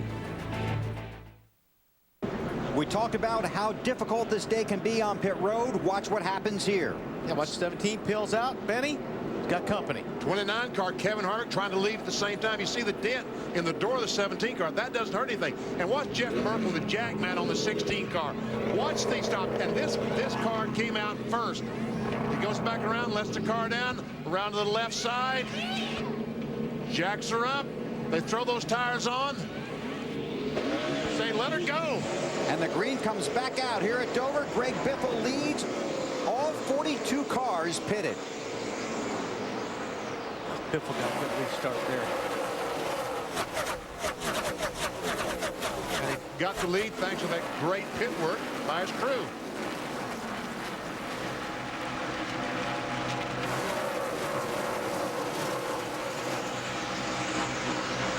Mark Martin looking inside of Kurt Busch. I think those guys are looking on the outside. Yeah, they are. You're right. And there again, a lot of you guys, especially after a caution, take some of these guys a little bit longer than others for their tire pressures to get up. And Mark's one of those. Yeah. That's Dale Earnhardt Jr. He is 7 laps down after a problem with his brakes very early in the race. And they really don't know what happened to the brakes. They looked, couldn't find anything wrong, and now the pedal is back up. He can stop the car again. And he wants to show these guys, his crew and himself, just how fast his car is. There's Mark Martin. He's running 5th. Jimmy Johnson under Greg Biffle for the lead. So Johnson takes the lead on the track. Biffle's guys got him the lead on pit road. You saw the jack man. Let's meet the rest of the crew for Greg Biffle. Doug Richard, San Jose, California. Jeff Silver, Forest City, North Carolina. Adam Emmert, Kamei, Idaho. Jeff Merkel, Long Island, New York. TJ Hamilton, Greensboro, North Carolina. Joe Slingerland, Elizabethtown, Kentucky. Roger Olchey, Ridgefield, Washington. John Goodman, Huntersville, North Carolina. Wayne Deloria, Biddeford, Maine, now Hickory, North Carolina. They got Biffle out first. Now he chases Jimmy Johnson, the race leader. Here's our Craftsman pit summary. Johnson came in first, went out second. Biffle picked up the spot on pit road, and Ryan Newman got himself 3 spots. Actually, his crew got him 3 spots there on pit road. Biffle's runs second behind Johnson. Let's check with Marty. As we mentioned, Greg Biffle's car gets better the longer he runs. In fact, right before they came to pit road, he took the second position from Casey Kane, and he was very patient in doing so. Next time, he might not be so patient. You can tell the 9 this is a give and take race, okay? I really wanted to lead a lap, and it was clear I was faster than him, and I will not wait that long next time. Yeah, Paul, but I'm standing right with him. Everything's okay. He wanted to let you go a couple before that. It's good. It's all good. Obviously, Greg Biffle, one of those 5 bonus points. Remember, he's second in the championship, just 20 behind Tony Stewart, and very aware that the 20 car not doing so well today. Is that what you would call this, a give-and-take racetrack, just because it's so fast and so tight? Yeah, you have to be careful here. And obviously, if you've got somebody that's faster than you and you're still running good like, you know, Casey Kane is, there's no reason to force issue, not this early. And that's exactly what he's doing there. He's giving the position to this 97 car of Kurt Busch because he realizes the 97 is faster, and if they run around your side-by-side, number one, they're going to lose some time on the racetrack, and number two, they might make contact and crash both cars. There is Tony Stewart running 32nd. That's a brand new race car. First time it ever been on a racetrack was here this weekend. Tony Stewart this week in Charlotte tested the 20 car for the upcoming race at the Lowe's Motor Speedway, and guess what? Crashed 2 cars, along with Greg Biffle as well crashed 2 cars during testing in Charlotte. Biffle had a really hard hit. In fact, that crew's been working at the shop. They were working yesterday, might be working today, trying to get that car race ready. That's a great shot on board Tony Stewart's car. See, there's a lot of traffic up ahead of him. And this is a place where when you're getting on the throttle, you really have to be careful. Your car has to be gripping here to really be aggressive with your race car, because this place is like ice if it's not handling well. You just get after the gas a little bit here. You can see him working the throttle.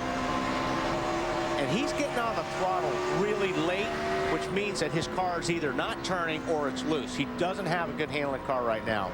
Dave, what is his car doing? Because he would be slamming that gas a lot harder, a lot sooner if he had a good race car right now. You said it, Wally. He does not have a good handling race car, and it's really something in the front end, but it won't turn. That's his main thing. The car will not turn for Tony, and it's a surprise because it was okay yesterday. Today, it won't turn. And Benny, I was going to refer to something you were talking about, crashing that car at Charlotte. The guys were saying that that was one of their new cars, too, that they wrecked at Charlotte, one of those. Rusty Wallace, Ryan Newman, Matt Kenseth for position. 3 guys in the chase for the Nextel Cup.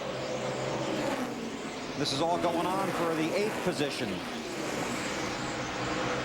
New second place, Kurt Busch, 97, has gone by Greg Biffle, taking over that second spot. Now the 97 starts out chasing the 48. Jimmy Johnson's going to look in the mirror and say, you know, there's a lot of those Roush-Coutiers out there. All ganging up on him.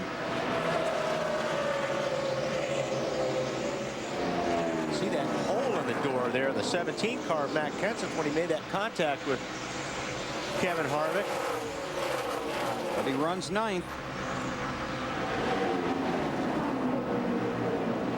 Jimmy Johnson up front leads by 0.8 of a second over Kurt Busch. Was in the chase for the championship 1 year ago. Came up 8 points short. Back in it again this year. TNT Sports live in Dover, Delaware on a beautiful September Sunday afternoon. Sunny, breezy, temperature in the low 70s. Here are AutoZone in the zone drivers at Dover. Mark Martin, 3 straight top 3 finishes. Ryan Newman, 3 wins in his last 5 races. Jeff Gordon, 7 top 10 finishes in his last 10 races here. I think, BP, you need to fix that. We better put that. If business doesn't pick up, Jeff Gordon's going to be 7 out of 11 because he is not doing well today. Running 33rd right now, the 24 car, but Jimmy Johnson all over it. Has led 58 of the 95 laps here. But he's going to have company, it looks like, possibly. Some Roush cars coming? Yeah, Kurt Busch is starting to reel him in a little bit. Okay, let's take a look at the championship standings as they run. Long way to go here, over 300 laps at Dover, but look at how things have changed to this point. The previous leader, Tony Stewart, not pictured here. We still don't see him. There's -6, and that's because Tony Stewart right now is in 32nd spot, and most of the chasers, with the exception of Carl Edwards, are all in top 13. Yep. Carl Edwards is back in 24th. Ryan Newman runs 13th, our pole sitter, and the other guys all currently in the top 9. Matt, what's up? Well, when you look at Jimmy Johnson's stats from this year, you'll notice the last top 5 finish on an oval was back in Chicago in July, but Chad Canals told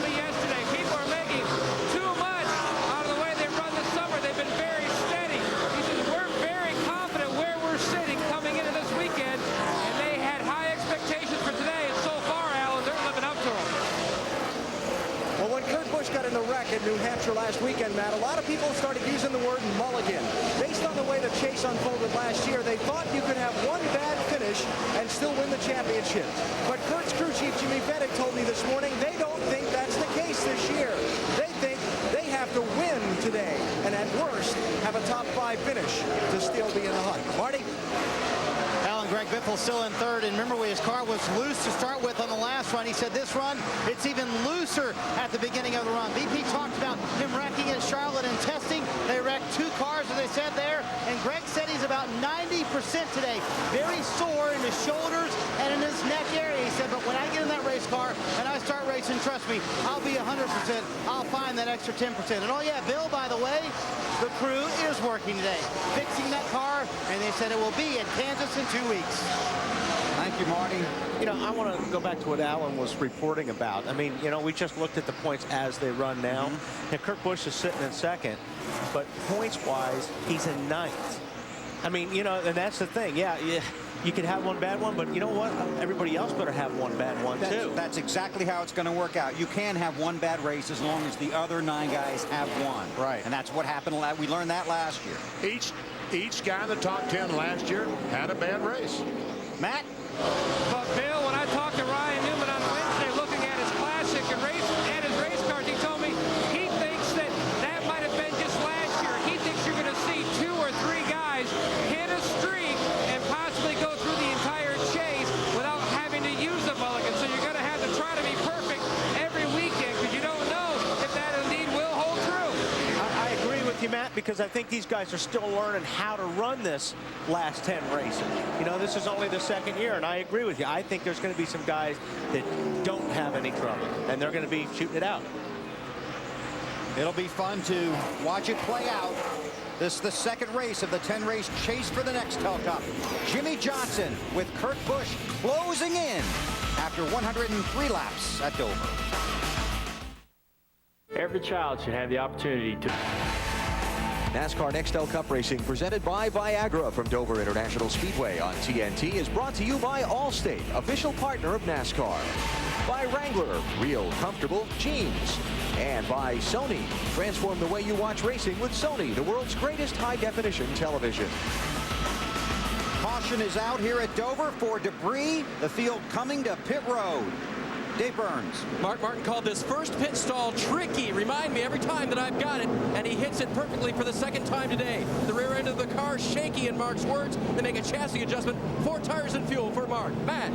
Jimmie Johnson said they've worked about 95% of the tightness out of the race car with their last stop. They're going to pull a tear off the windshield. Chad Knaus told Jimmy, stop a little short in your box so that way you have an easy exit. Snyder. Greg Biffle, middle of your screen in the 16 car, looser than he was before. Half pound on the left side tires, a half round down on the track bar, and a half round of wedge. 3 changes, Alan. No adjustments for Kurt Busch on this pit stop. Just going to fire 4 new tires at it. Wondering if he might lead a lap on pit road. Depending on where Jimmie Johnson was pitted, he might lead off pit road. Kurt Busch. Got it done. Boy, and you have to tiptoe your way out of there. 110 laps complete here at Dover, under caution after debris on the backstretch. Hello and welcome to today. Inside the TNT pit window, Rusty Wallace. Watch as the 2-car goes down pit road into his pit box, and the crew does a good job. Have about a 17-second pit stop, a little under 17 seconds. A chassis adjustment in the rear of the car. Around the left side, they're going to change lefts. Now watch as they drop the jack, which signal, that's a signal for the driver to go. He has to back up because the 38 car is pulled in front of him. He can't pull around him. But you know what? He's got an opening before his pit. So I mean, how can he do that? Imagine those guys that don't have the opening. Yeah.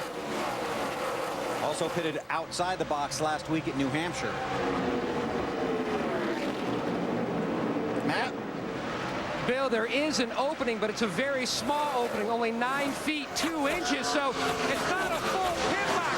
Rusty is gun shy about what happened last week in New Hampshire, so he's not stopping short enough in his box. He's also worried about pitting out of the box, so he's blocking himself in. Chain reaction then with a 38 of Sadler, and then with a 77 of Quapple. same deal. The last 2 pit stops, they've all had to try to back up, and they've lost time out their own.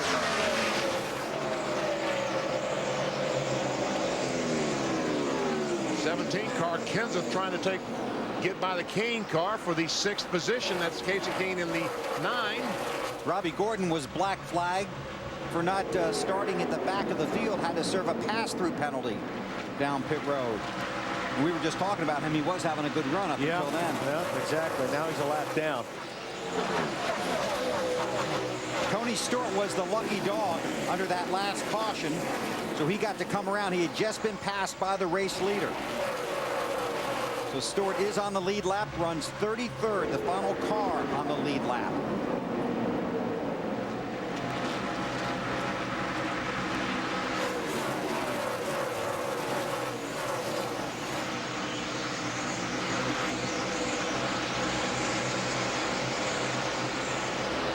There's Tony. Dave, someplace he's not used to being. No, and they're doing everything to try to make that car turn, Bill. They put a spring rubber in the left front of the car, up on the track bar, air pressure adjustments as well.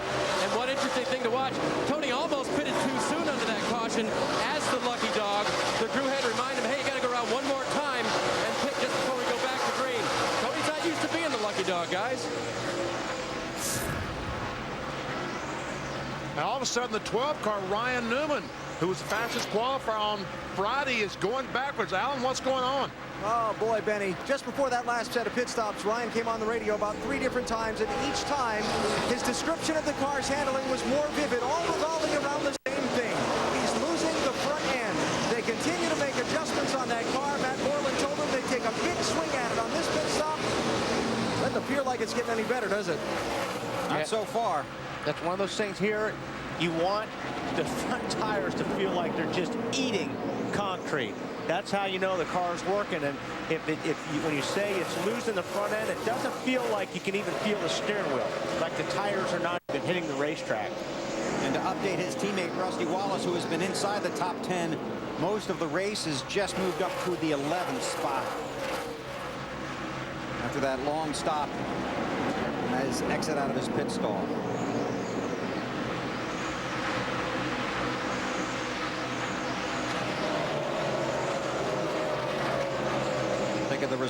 Take a look at the results from our Singular Wireless poll. The question was, who's going to win the first race, Mark Martin or Rusty Wallace? You folks chose Mark, 60%. Mark runs 5th. Rusty has moved his way back up to 11th. Remember, you can still text RACE to 191 for a chance to win $1,031. Race leader Kurt Busch. I'll tell you what, he is fast, and the last lap was a 1/10 of a second faster than Jimmy Johnson. He is a motivated individual.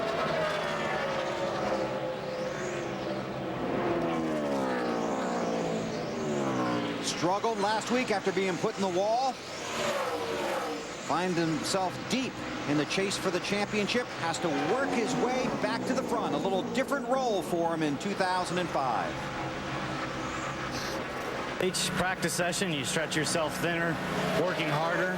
Instead of going with the known, you try to stretch it and see if something works, maybe out of the box. For us, I mean, it's so difficult to have your whole season set forth, to save all the tests till the end, and to save all your good cars, and then to have the third lap of the chase start off on a bad foot. And so it's a different mindset now. We can't roll to each track with a nice cushion. We have to go and try to erase the deficit that we've been dealt.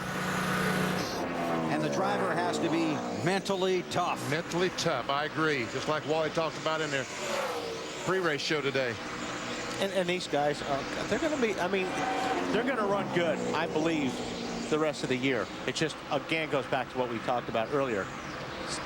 Somebody's going to have problems for them to catch. Because, you know, they're doing what they have to do right now, but so is everybody else that's in the chase. Right. Well, Kurt had 9 top 10 finishes in the 10-race chase last year. And he's hoping for that again this year. Finishing 35th at New Hampshire a week ago. His best Dover finish, 5th last September. McMurray, 42 car. In the 13th spot.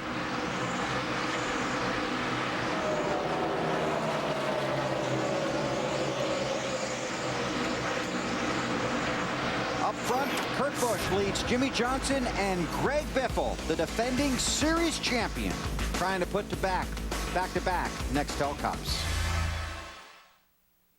Happy, but I'm nervous. Thank you so much. Good job. I'm sorry now.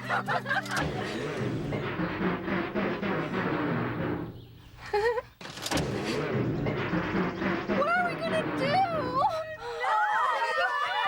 No! Bad idea. Ignoring your car's maintenance. Good idea. Relying on the NASCAR Performance Network to choose a repair shop you're going to love. Just visit NASCAR.com and click on Auto Service.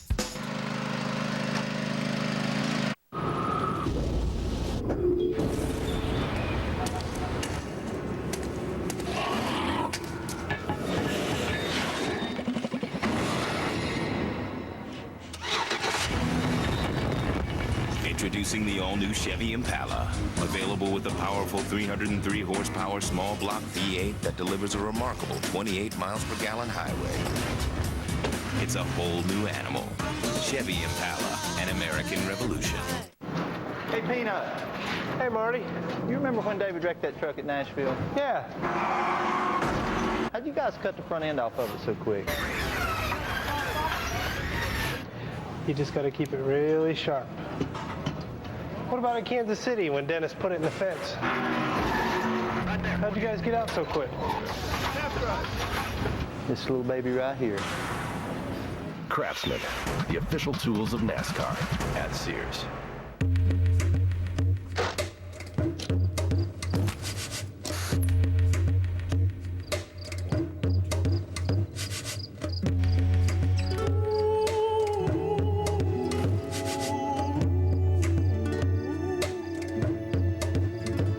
Goodbye, TV. DLP Picture Technology is here. It'll change the way you see HD TV. DLP technology from Texas Instruments. Be sure your next TV has it.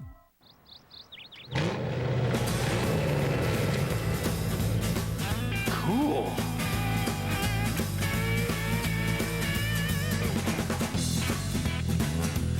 What's the coolest way for people on the move to pay for gas and convenience items? Speed Pass. Cool. Really cool. How do we know? We're drivers too. Link Speed Pass to a credit or check card you already use, and you can make one of the cool moves Ryan Newman does. September 23rd, 2001, the NASCAR community gathered for an emotional day here at Dover, the first race following the attacks of 9/11. Fans and drivers waved American flags in a pre-race tribute. Then Dale Earnhardt Jr. took the checkered flag, then the American flag for an unforgettable victory lap. For more Wrangler 5-star finishes, log on to NASCAR.com. Boy, get goosebumps just thinking about that day.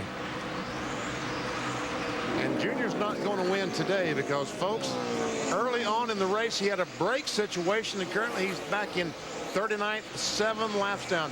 Alan, did they ever figure out what happened to the brakes? Well, the answer is BP, no. During the last caution, Junior came on the radio, and he and Tony Eury Jr. talked about it. He said, the brake pedal went to the floor. I jumped out of the gas, came down pit road. We told you earlier about all they went through to check the car out. Junior said the pedal is still very, very soft. It's still got a vibration in it, but he's got some brakes. He said, I guess maybe I reacted a little too quickly. I'll give you everything I've got the rest of the day, and we'll see what we can get back. So Dale Earnhardt Jr. is deep in the field. Tony Stewart is deep in the field. Carl Edwards runs 21st. Stewart is back in 28th. Those are two of the chasers outside the top 20. Up front, Kurt Busch leads. Let's take you through the field. Here's AB. Well, you know, things are going pretty well for a driver when, since the restart, he says nothing. Kurt Busch, no adjustments on the last pit stop, took the lead on that pit stop, and he's trying to pull away. Matt? Jimmy Johnson runs in second. Now, he hasn't said anything on the radio, but the car looks great on the stopwatch. He's 0.2 of a second faster a lap than the 97 of Kurt Busch. Snyder. Greg Biffle turning some very good lap times. They came on the radio, and they said, in fact, the only car better than you right now, Mark Martin. Dad Greg was a June winner here, but he's not driving the same race car. This one won at Texas and California, Dave. Former Dover winner Mark Martin says there is no cooler racetrack to go to. He loves racing this place. And as we mentioned, though they're working on a little bit of a rear-end problem in that car, at least handling-wise, the car is operating very well for Mark. Allen. Well, before the race, Matt Kenseth told me he thought his car description of his day. He started 11th. He's running 5th. Marty? Kyle Busch came on the radio about 10 laps ago, told his team the last change, guys, did not help. This set of tires is way tighter than the last set of tires. We have to make more changes. Casey Kane, too, came on the radio, said, guys, we are not catching the 48 car by what we're doing. Let's undo the last track bar adjustment. The car loose as it's been all day long. Jeremy Mayfield, his teammate right behind him, however, running fairly well. Car's a little bit loose. Takes a while to come in, but once it does, car very fast for Jeremy, Matt. The best running Ganassi car right now belongs to the 40 of Sterling Marlin. Now, they fought some tight issues earlier on, but the car is starting to come around. Rusty Wallace, 10th on the racetrack. Now, this is his final season. Retirement day is November 20th. So what is it? Is the rest of the season going to go very slow or very fast? This is what Rusty thought.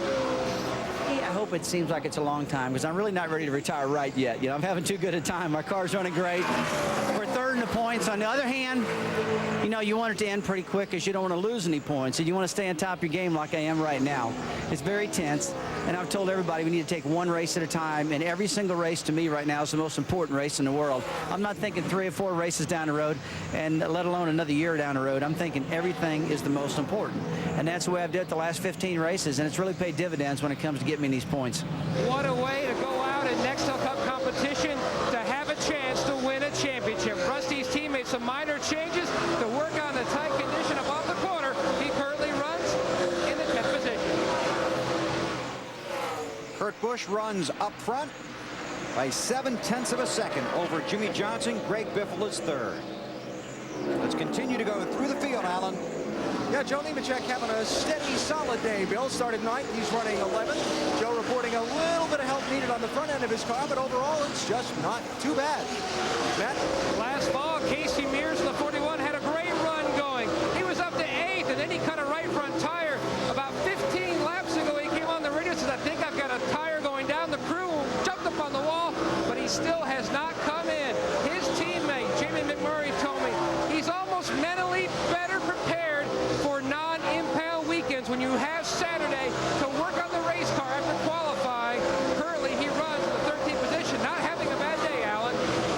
Brian Vickers took the green flag back in 26th place. You see he's up to 13th now. His last radio transmission to the crew, they have made a lot of progress on the handling of the car. He said, quote, we're slowly creeping up on it. Matt? Now, Elliott Sadler runs 15th. Now, he has a traction problem on the racetrack. He's sliding the nose. But on pit road, his team also having a traction problem and trying to take care of it. Rodney Fetters, the Jag man, was spraying Coca-Cola on the concrete to try to get some traction control and also spraying it on that black line of paint, which is the outline of the pit box. And how sticky was it? When I walked over it in pre-race, my shoe picked the entire black paint up off the concrete. Snyder.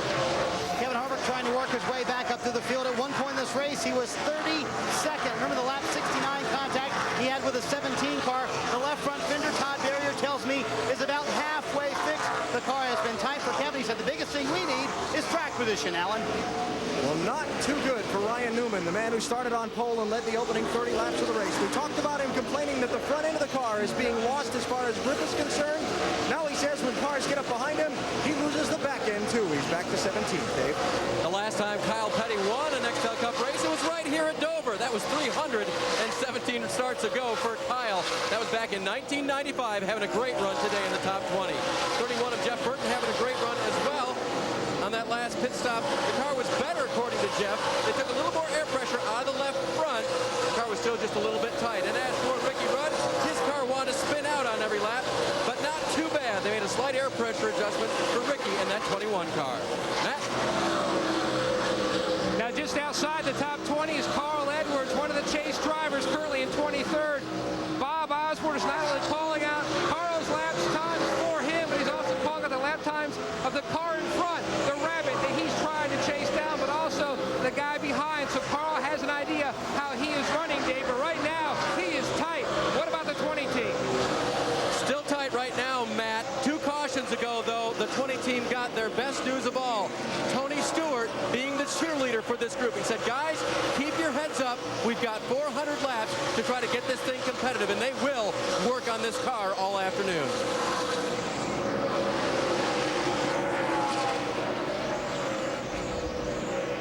Dave Blaney in the 07. Jeff Gordon in the 24. That's for the 21st position. Marty on Jeff Gordon. And Bill, they started 25th. They have literally, just to be honest, gone nowhere today. The car has been tight for most of the afternoon. The first 2 or 3 runs was very tight. They made a series of track bar and air pressure adjustments for Jeff Gordon. Now the car too loose. Just can't find the middle ground. Jeff, though, on the radio, very calm, still cheering his team on. Dave Blaney in that 07 car. The car won't turn real well for him today, but they've only made minor adjustments, and a big boost for them is they started running the same types of body configurations as their teammates have been running. The car felt much better for Dave this weekend. They look forward to better runs in the final races of this season.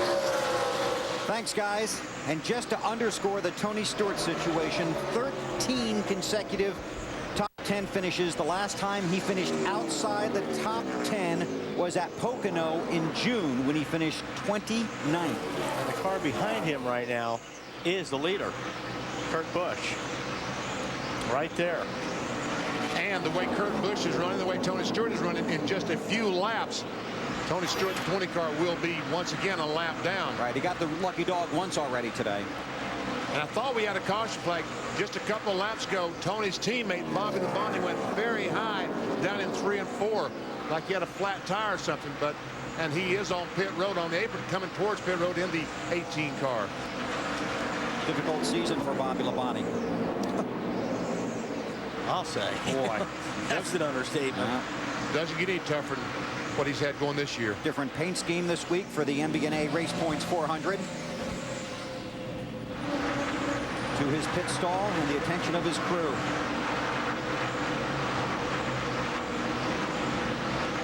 Kurt Busch is the race leader. He has led 46 laps so far today. Would like to get the bonus points for leading the most laps. We'll see how that plays out. Long way to go at Dover. This is who. Transform the way you watch NASCAR. TNT and Sony HD TV proudly present today's race in high definition. 162 laps of 400 complete at Dover. Kurt Busch is the race leader, followed by Jimmy Johnson, Mark Martin, Greg Biffle, and Matt Kenseth.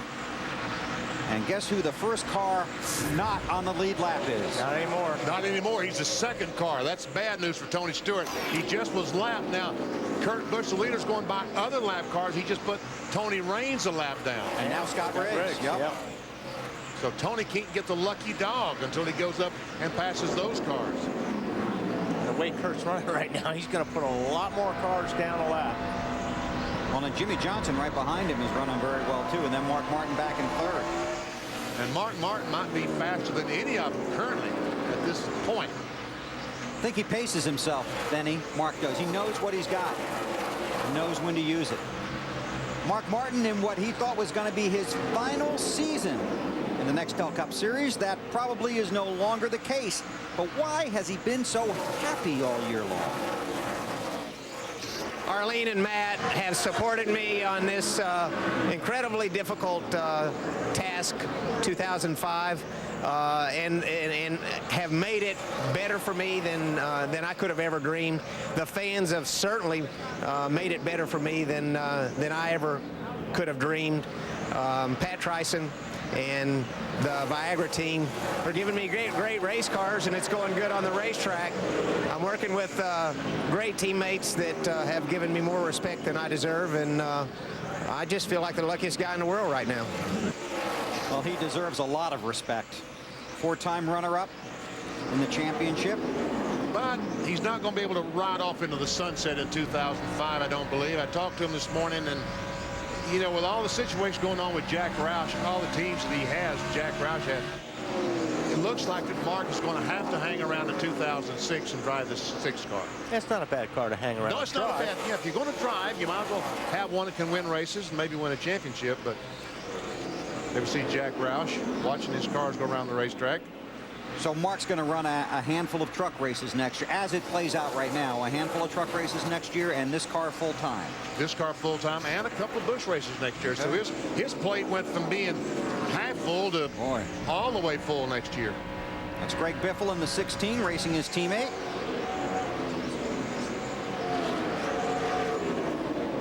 Mark in third. Biffle in fourth. A lot of traffic in front of him right now, too.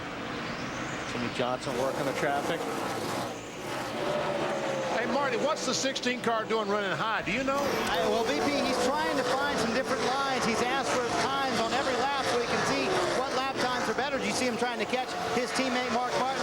And this is the part of the run where the 16 car gets better. The longer they run, the better this car gets. In fact, he was asking for Mark's lap times and his teammate Matt Kenseth's lap times, who is behind him. He thinks he has a better car right now than Mark. Just a question of getting through all this traffic quicker than Mark. 4 Roush cars in the top 5.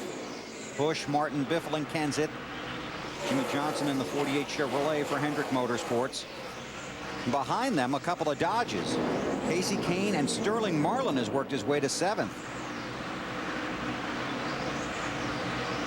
Yeah, you can't, he's working that different line. You can't pass somebody by just following him. Right. So Biffle's one of those guys that will, he'll follow a guy for a couple laps and then he'll start looking around.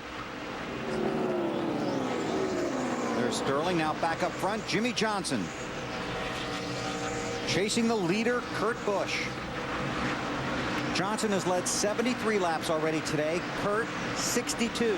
And they both want to lead the most laps. Because if you lead the most laps, you get 5 bonus points. And we can see that Kurt is having trouble keeping his car on the very bottom of the racetrack. Jimmie Johnson, 48, not having that problem. Well, some of that might be now that the 48 gets back on the 97's rear bumper. It's going to loosen him up if he gets close. What's he saying, Matt? He says the car, Wally, a little harsher on the bumps this run, but his spotter, Craig Osborne, crazy, telling him, just keep doing what you're doing. The 97 is searching around, trying to find a better line. You are just so hooked up on the bottom. You search for your line, but you watch the other guy's line. Sure, right? you do. And as you see, the 48, okay, I think I'm going to try it up here and see if I can get a better run off of 4 this time. Maybe that'll help. But you can't search too long because the guy behind you, Mark Martin, is also gaining on you. So you don't want to get up in that line that doesn't really work because you'll lose a lot of time there. Dave, how about that 6 machine? You've seen him moving in there, haven't you, Weber? Yes, sir. He has been running him down in his report on that car a lot better than the last run. So that small adjustment they made, a wedge adjustment in the rear of the car, has really helped that. And Mark said, you can give me more of that next time, too, if you want. Mark Martin started 7th today. His last win came 50 races ago, right here at Dover, when he started 7th. Car to the wall. Scott Wimmer. And the caution is out. Lap 175. Right front tire lost the air in that 22 car, and when that happens, car goes straight in the wall. Go right to the garage, Derek. It's junk. I'd agree with you, Scott. Yeah, that's not something you fix out on pit lane.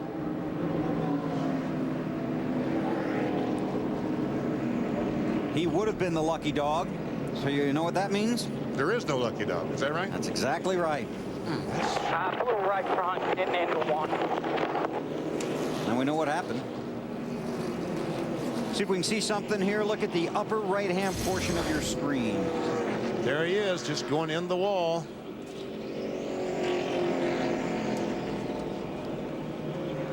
And Mark Martin might have had a look at this.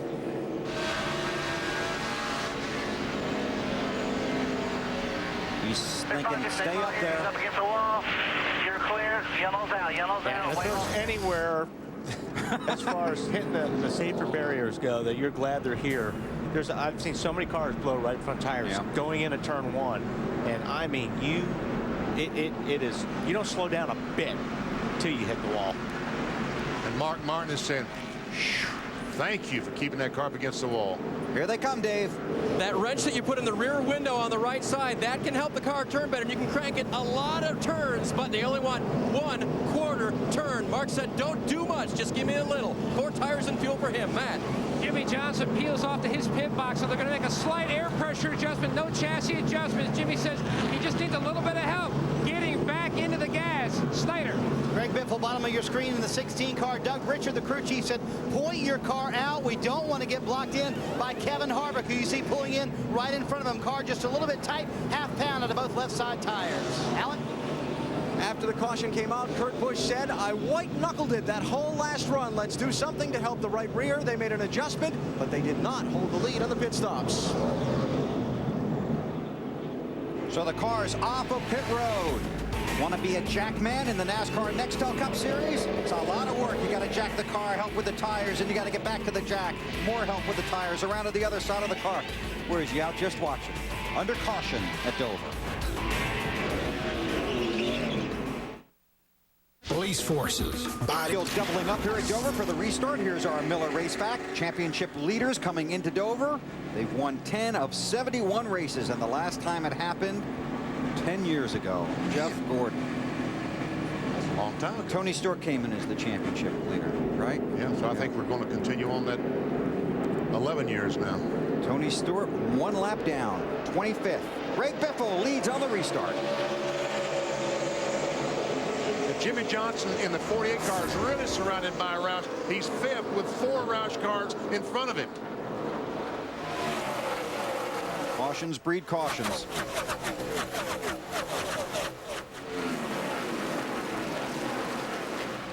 Whoa. Kurt Busch up the track. Junior's second spot is 7 laps down. And he restarted next to the leader. When Tony Stewart, who's only 1 lap down, was 3rd in line, behind the 8 and the 7 of Robbie Gordon. I tell you what, that 8 was going to be fast today, wasn't he? Yep, he had a good race car. He's had a good race car all day. He's about to show the leader just how good it is. Get one of his laps back the hard way. The old-fashioned way. Old-fashioned way. Junior had a brake problem early in the race. As you watch the ticker go by, the names highlighted in Nextel Cup yellow are the drivers in the chase for the championship. 5 of them running 1 through 5. Rusty Wallace back in 8th.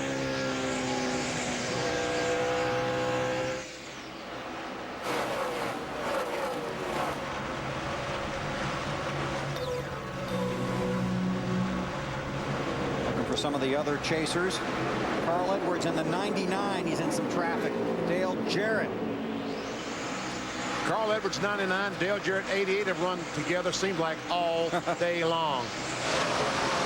Jeff Gordon trying to go by on the inside. They're going to be 3 wide. Careful, boys. This is back about 22nd place. There's Vickers back there, the 25 car. And Gordon and Brian Vickers too fast exiting pit road under the caution. They had to restart at the tail end of the longest line.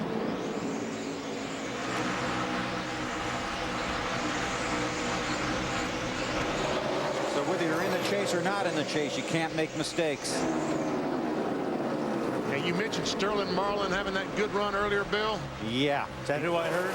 He just went by on the, and it seemed like the cylinder is missing on that 40 car. They battle for the lead. Kurt Busch, 97, gets on the inside of his teammate and says, "Hold the lead a while. Some more." Some more would be right. Has already led 68 laps. Biffle has led 14. Jimmy Johnson has led the most laps so far today, 73. Ryan Newman, the pole sitter, currently runs 13th after leading 30 laps early in the race.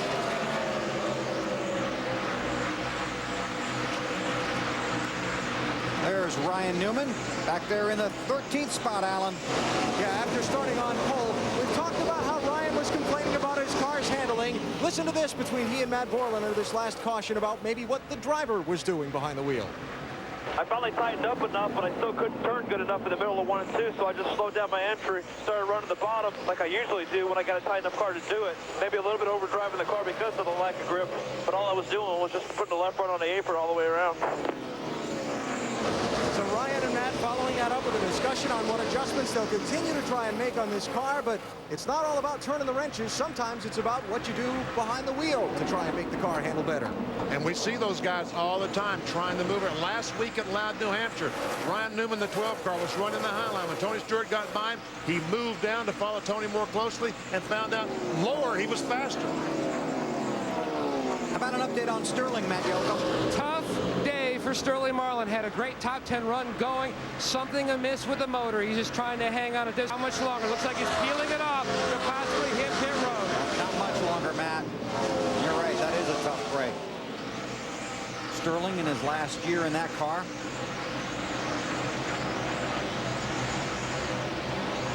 These guys are putting down some fast laps. I'm telling you, Kurt Busch, last time by was a quarter of a second faster than second place car Greg Biffle.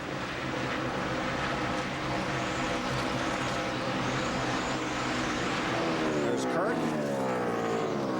By 0.8 of a second over Greg Biffle. Roush cars run first, second, third, and fourth.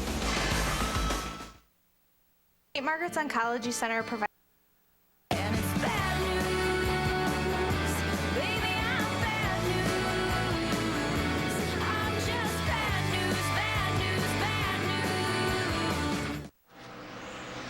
That was 1 week ago, Loud, New Hampshire, the first race in the chase for the Nextel Cup. Kurt Busch out of the race basically on lap 3. Ended up coming back out and finishing 35th, picking up 24 big points. But it was a day of tempers and tirades at New Hampshire and differing opinions on why guys lose their cool and what should happen after they do. A lot of pressure at this time of year. Everybody's wanting to do good. So, you know, I don't know that it'll be any different this week and from here on, because, you know, if you continue to get people that have been hit in situations that continues for them, then you're probably going to have some more tempers. And it's just the nature of the business. If you haven't sat in our seat and understand what we're going through, then you have no idea. You know, you might say, how can somebody do something like that? Until you've sat in here, don't come with me with that question.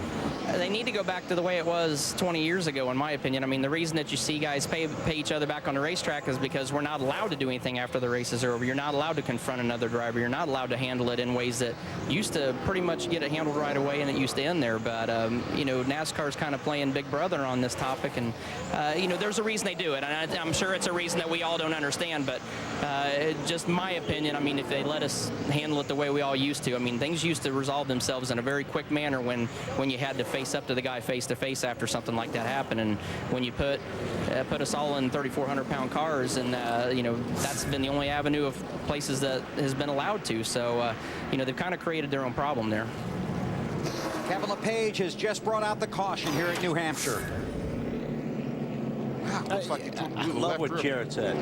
You do? Yeah, because you don't know. I mean, everybody can sit here and watch TV and go, well, he should have done this.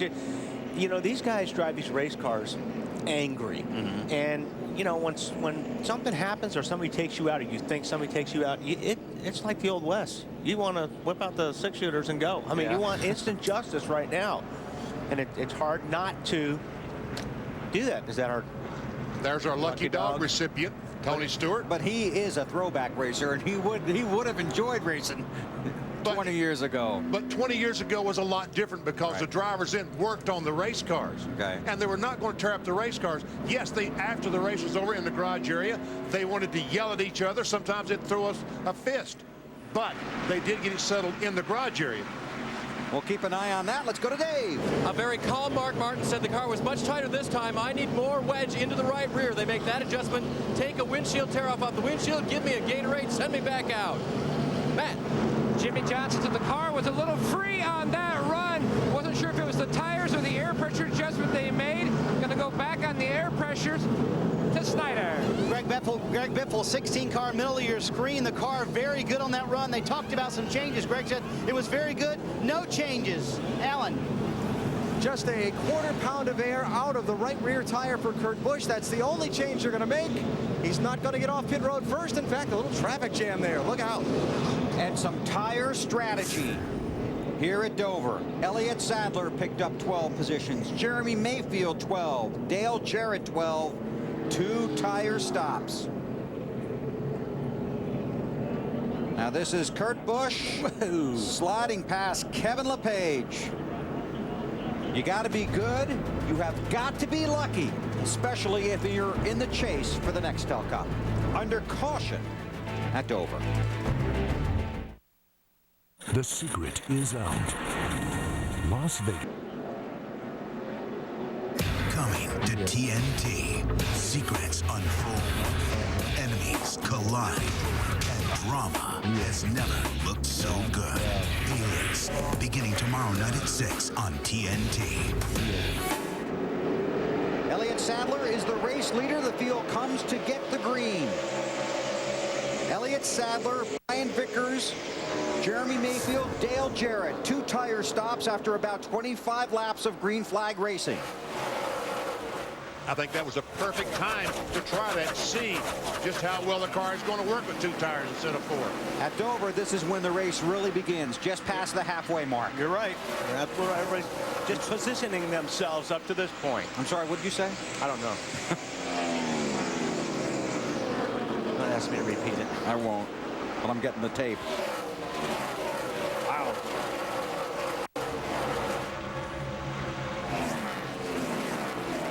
Lots of traffic right there.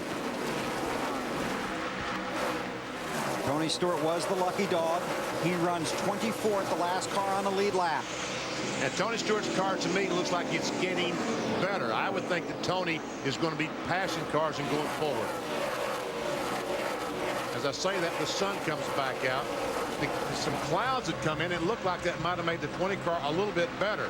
Now the sun is back out. We'll see how things work out for Tony Stewart. Here comes those fresher tires. Yep. Past the 2 tires, or fresher 4 tires, I should say. Kurt Busch. Mayfield took 2, Kurt took 4. How about the 19, Snyder? Indeed, Bill, they did take 2 tires, and last week at New Hampshire, Slugger Labbe was very self-critical of his last call to bring Jeremy to pit road. Felt like he cost that team 10 spots. Jeremy finished 16th in that race, so he said, today I will be much more aggressive. Thus, the 2-tire stop right now. Alan? Betty and Wally, you guys were just talking about the sun coming back out. Jimmy Fettig, Kurt Busch's crew chief, told me this morning that the temperature doesn't really affect this track so much as the rubber buildup does as the day goes on. They continue to try and adjust this car so it's better as that light-colored racing surface gets blacker the more laps are put on it and we get closer to the finish.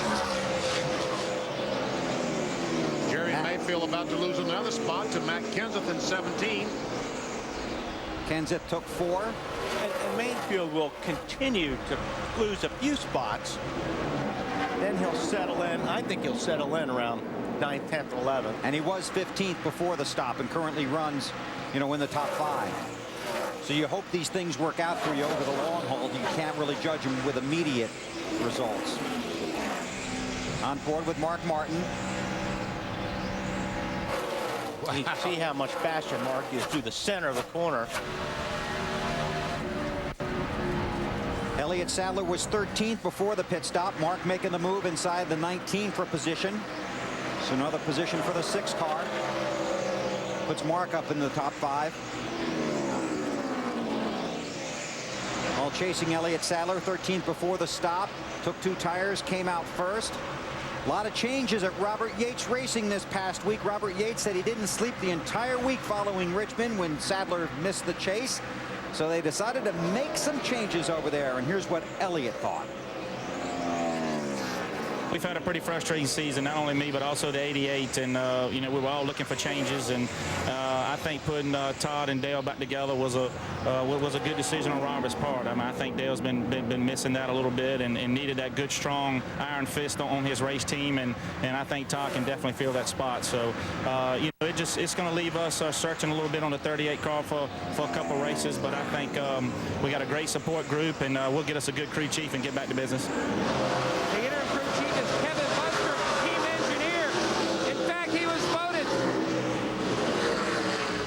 Matt Kenseth just called in, told his crew, be ready, I think I've got a flat tire. One of the championship contenders, the first of them with a major problem today here at Dover as he comes down pit road.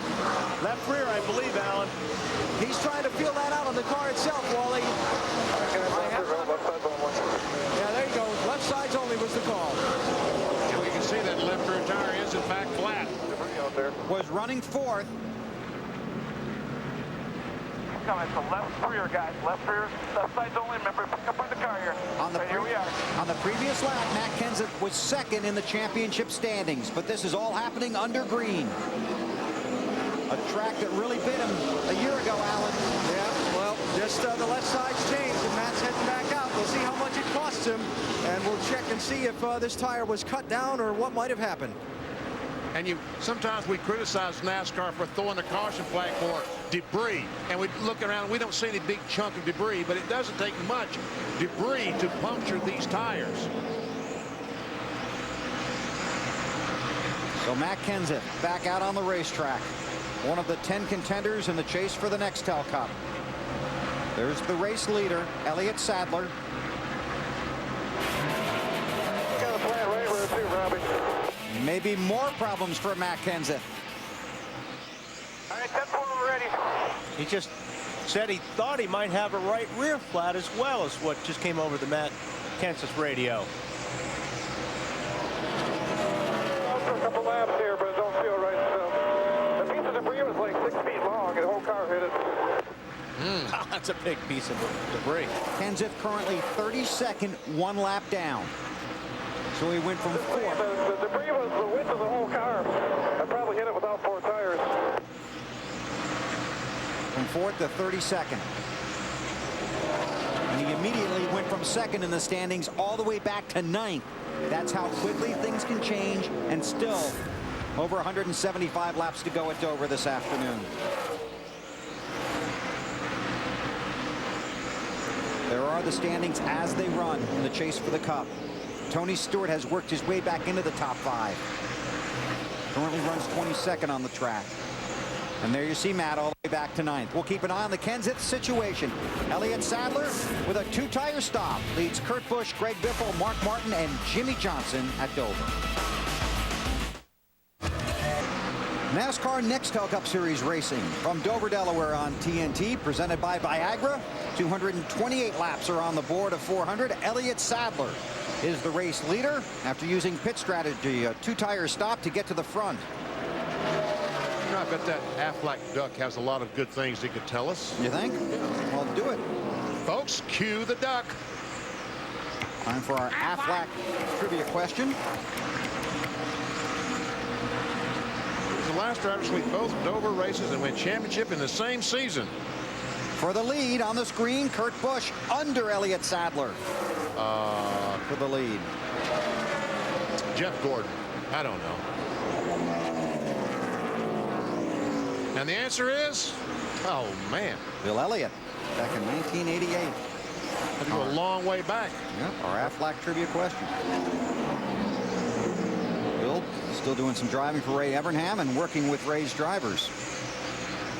Matt, how about that 38 car? Oh, do you see Kurt Busch? Sorry, Matt. Yes, I saw that, Bill, and that's the same problem with the 38. Elliott Sadler says too loose to race Busch, so he's just trying to settle in. And BP, you were inquiring about that 2-tire stop for Elliott Sadler. Kevin Buskirk, the interim crew chief, said, Elliott, let's try 2 tires. Elliott agreed, and it got them that track position. Looks like a great call to me. Car has been pretty competitive with those 2 tires. And it's working out for his teammate Dale Jarrett, who has his crew chief Todd Parrott. They're reunited. And Jeremy Mayfield is still maintaining that 6th position. Up front, Kurt Busch, the race leader, defending series champion, trying to make up some ground after last week's disaster at Loudon. NASCAR Nextel Cup Racing, presented by Viagra from Dover International Speedway on TNT, is brought to you by Miller. There's good enough and there's better than it has to be. Miller, good call. By Chevy, the winningest name in racing, and American Revolution. And by Burger King, who reminds you there are 1,537 different ways to have a Whopper. Which is yours? TNT Sports in Dover, Delaware for the MBNA Race Points 400. Kurt Busch is the race leader. Ford's running the top 4 positions. Kurt leads by 0.6 of a second over Elliott Sadler. Matt Kenseth was running in the top 5 on lap 2.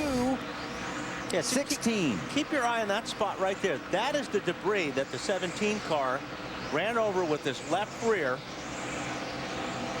to give him the flat. And you'll see it fly up right there, up against the fence.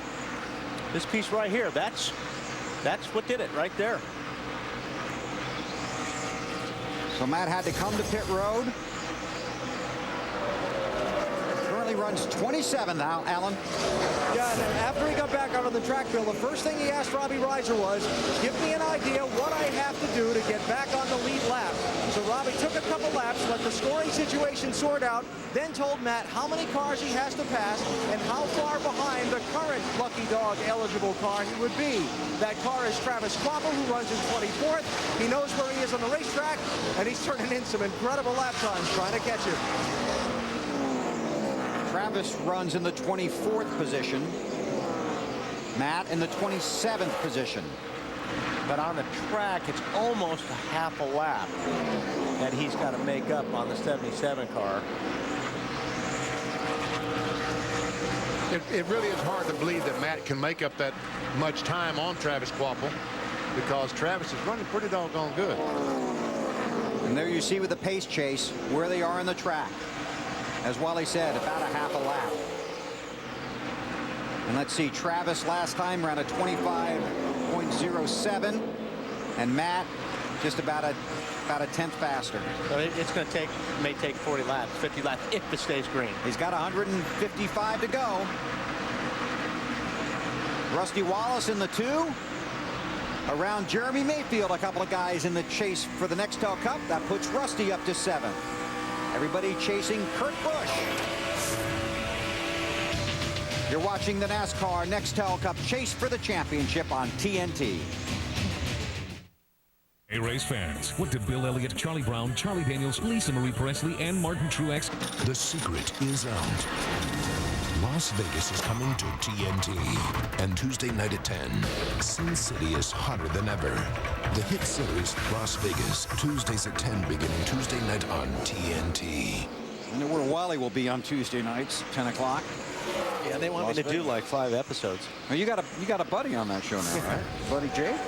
Yep. Kurt Busch from Las Vegas.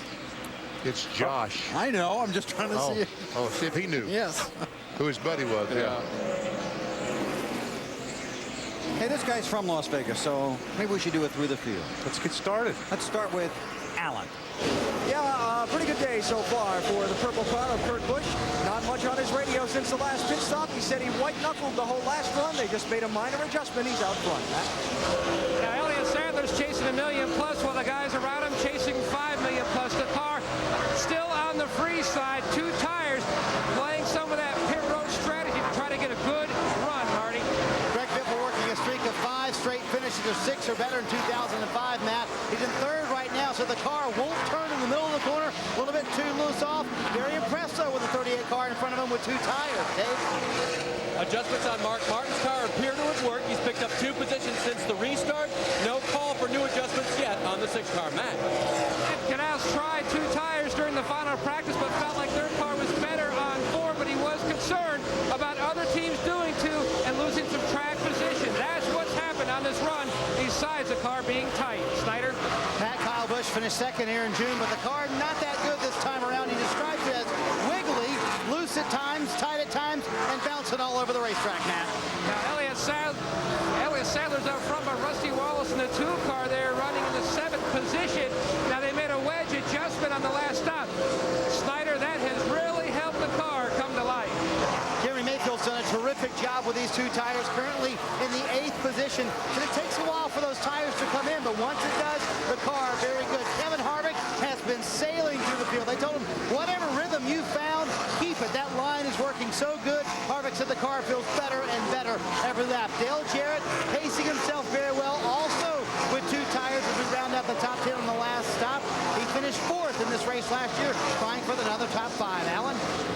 Joe Nemechek hanging right about where he started. Started 9th. He is running in 10th spot now. Just moved up a position. Said with emphasis a minute ago on his radio, I want some wedge taken out of this car. Kurt Busch is the race leader. Just 0.2 of a second over Elliott Sadler, and he knocks Casey Kane, who started outside the front row, off the lead lap. Let's continue to go through the field, Matt. Casey Mears has had 2 frustrating runs here at Dover. Had a flat tire last year, had motor issues and a loose condition in the spring, but right now he's having a great run. The car just a tick on the free side, just outside the top 10. Hey, B. Well, we talked about the struggles Ryan Newman has had since early in the race after they've continued to adjust on that car. He called in a little while ago and said, this is the best the car has been all day. He's moved back up into the top 12, Matt. Sun's back out in the 42. Jamie McMurray says the car is now gone back to the free side. The adjustment on the last stop hasn't seemed to help. Dave Blaney gaining confidence, gaining speed. He restarted 22nd. He is all the way up to 15th right now. And there you see, restarted 122nd. Very good run for Dave Blaney right now. Alan? Brian Vicker's team made a two-tire stop under that last set of pit stops at lap 203 to try and get some track position. Brian reporting that his car not turning as he'd like it to. He's in 16th. Dave? All right, Jeff Burton's car has no grip, but they've made adjustments to try to work on that. The last time the adjustment didn't work so well, so they made another adjustment this time. It's taken off a lot better this time, Marty. Dave, Jeff Gordon is a four-time Dover winner, so he knows the feel that he's looking for right now. His feel's a little bit too loose. He said we must get this thing tightened up, but we're getting better. Dave? Tony Stewart, lucky dog twice today, back on the lead lap, and last pit stop, no changes. He can drive this car. He's been running times similar to the leaders. The 45 of Kyle Busch, that car was still not turning well, so they made an air pressure adjustment for Kyle. He continues to run on the lead lap. As for the 21 of Ricky Rudd, the car was tight one run, loose another. The last time they adjusted for a loose condition, turned too well, changed the track bar on that car. Matt? Carl Edwards, Dave, running in about the same position he has most of the race, just outside of the top 20. He told his crew chief, Bob Osborne, I just can't make the car go. It has no grip. It's on top of the racetrack and skating. They're going to make an air pressure adjustment out on the next stop all the way around and try to get him more grip. Well, we told you the story of Matt Kenseth hitting the debris, cutting his left rear tire, and falling off the lead lap. He's trying to get in position to get the lucky dog. Here's the problem. The leader, Kurt Busch, has caught the tail end of the field and begun to put more cars a lap down. Those are more cars Matt Kenseth has to catch and pass to be in position to get back on the lead lap. Thank you, gentlemen. Look at this. The top 5 guys in the chase for the championship. Wow, that is incredible. Still over 100 laps and then 8 more races to go, but that's how close it is now. How close will it be when we get to Homestead? It was 8 points when it was over a year ago. The excitement is beginning to build. Coming to TNT. Sports live at the Dover International Speedway. NASCAR Nextel Cup Racing presented by Viagra under caution for debris on the front stretch. 270 laps are complete. Pit road will be open this time. Ricky Rudd in the 21 car is the lucky dog. Will be the 22nd car on the lead lap. We've seen a variety of problems on pit road so far today. We'll see what happens this time. Kurt Busch will lead him down. Dave Burns has Mark Martin in that tricky pit stall, Dave. And they've been on it all day long, Bill. They've been working with wedge, a chassis adjustment in the car for the tightness of the car. Now they're going to go to air pressure out of the right front, into the right rear. Those are the only changes for Mark on this stop. 4-tire change for the 6 car. Matt. Jimmy Johnson getting ready to peel off to his pit box, which is at start-finish. Now Johnson said the car was really tight. Chad Knaus will try to fix it with a chassis adjustment. David Bryant, who normally pulls off the windshield, not here. His wife had a baby. Snyder? Middle of the screen, Greg Biffle second on the track, trying to get the win off pit road for the 3rd time today. Car just a little bit too loose, half pound the left side tires, Alan. Smooth on the right side for Kurt Busch. Good on the left side. He's trying to get off pit road first. And just a minor air pressure adjustment on the left side tires, and he will be the leader again. So Kurt Busch leads him off of pit road. Martin and Sadler swap spots. And they continue to work on Tony Stewart's car on pit road. We'll update that situation when we come back to Dover. You're watching NASCAR on TNT. Robot can make a car. 3 laps are complete here at Dover. The field coming to get the green flag for the restart. Kurt Busch leads Greg Biffle, Mark Martin, Elliott Sadler, and Jimmy Johnson. It looks like they were making some pretty big chassis adjustments on the 20 car, and that's why he was doing on pit road. He restarts 21st.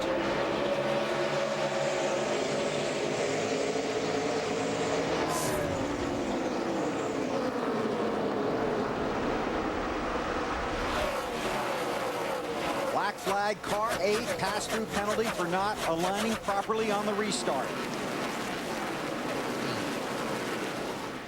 Meaning? He's already 6 laps down after a brake problem early in the race. Update on car 20. Here's Dave.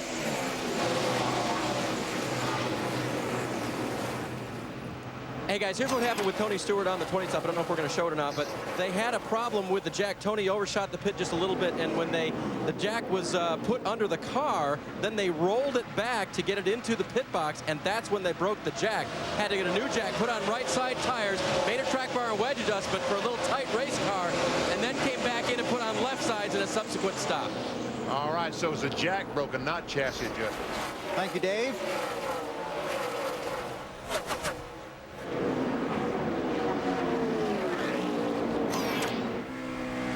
On board with Rusty Wallace. 7th, looking at 6th.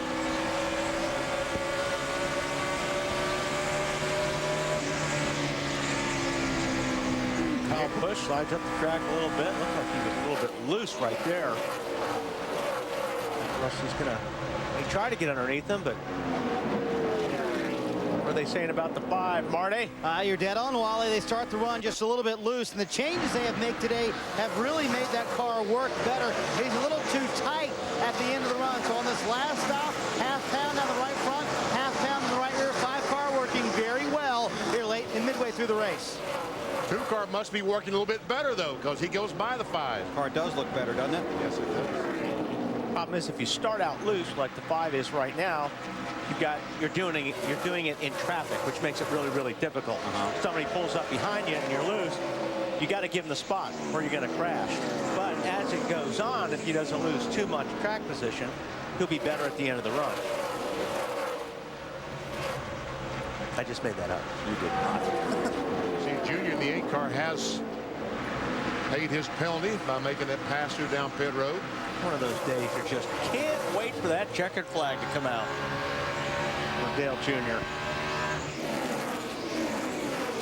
Right in front of these guys, Matt Kenseth in the 17 car. One of the chasers is the 2nd car 1 lap down. He's looking for the 9 car of Casey Kane. And he's only about 8 or 9 car lengths ahead of him right now on the racetrack. There he is right there. Rusty Wallace is right behind him. Oh, trouble with 7 car Robbie Gordon up against the wall, and looks like his car is stalled, and caution flag is out. Down right there, Robbie. You can come down. All clear.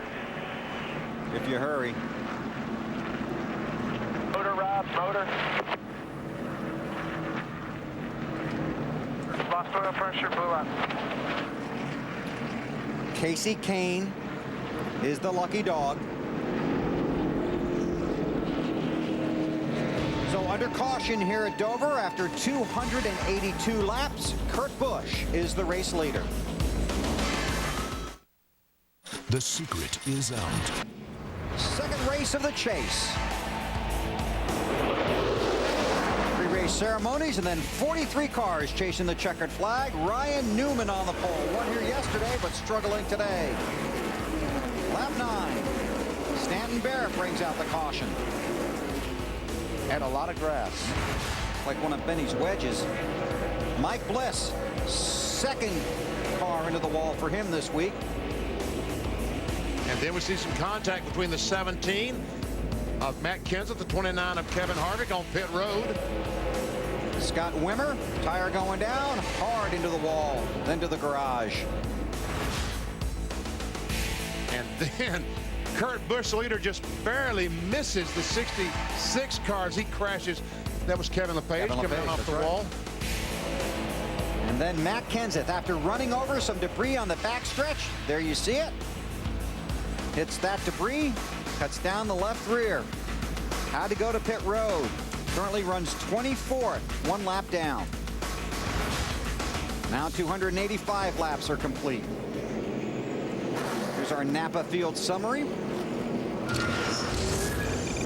6 different leaders, working our 7th caution of the day. Kevin LePage, Sterling Marling, Carl Long, and Stanton Barrett are out of the race. 23 cars run on the lead lap. Now Kenseth's in a good position to try to get that lap back. He's 1st car 1 lap down. He's got the whole racetrack before Kurt catches him. Now, from about 12th place back, pitted under this caution. Jeff Gordon, Dale Jarrett, Jamie McMurray, Brian Vickers, Carl Edwards, Tony Stewart, and Joe Nemechek all came on the pit road after about 9 laps of green flag racing. And we'll see how that plays out. And it's very important to note that Matt Kenseth is on the inside, the first car 1 lap down. He just don't listen to what you say, does No, he doesn't. He just completely ignores I just like to underscore your important points, Wally. Big mess right there. I'm telling you, Biffle lets the 17 car go, get in front of him. Let's see if Kurt's that nice. They are teammates. The 97, the 17, and the 16. But like I said, the nice thing about it is that it's going to take Kurt quite a while to get to the end of the field when he starts lapping guys again. So if Matt can stay there, he's okay. Yes. He'll get the lucky dog if the caution comes out. Yeah, if he stays there for about 30 laps, as Wally said, it'll probably take 30 laps for the 97 car to start catching cars and putting them a lap down. Elliott Sadler about to lose a spot, or did lose a spot to Kyle Busch on the 5. Marty, what's going on with 5? Yeah, Kyle Busch has a pretty good race car today, guys. You see him trying to catch his brother Kurt, who's obviously leading the race right now. He said, you know what, Kurt's a little faster than we are when we start off. Kyle in 6 right now, but once our car comes in, we're at least as fast as he is, maybe a little faster than big brother. Matt? Kevin Buskirk, the interim crew chief, told Elliott they can't make it from here on one more stop, so he stayed out, but he says the car is still free now. He's going to have to live with it, but he feels like it will be tighter as the race goes on, which is good news for Elliott. That's Scott Riggs in the 10. And Scott looks like he's really loose. He got loose a lap ago. He's kind of holding up these guys right now, but I think he's just hanging on too. Mike Wallace in the 4 car. And Mike Wallace, Scott Riggs, all these guys would like to get up there and hope that the 17 car passes Kurt Busch, the leader, that will allow them to be the first car 1 lap down. Boy, there is some wild racing going on back there now. Really? Oh, we got trouble in 3. Jeff Gordon in the wall. McMurray, Tony Raines in the 37. The 42 just wrecked us all back there. Sounds like Jamie's getting the blame of it. A bit of damage in the rear. We do have damage. Lauren here, the spotter in the 42 car, telling his crew that they do have damage to the rear of the car. You don't get a lap down. Didn't make it. Matt Kenseth is the lucky dog. That's huge. And he is. He is the lucky dog. And wow. Jeff Gordon's Yeah, well, we'll look at it, buddy. dismal 100 to second. go. I don't know if we're going to get too carried away fixing it. Let's see what we got. Dismal There's a lot half of fixing. Second half of the season continues. Back to the garage.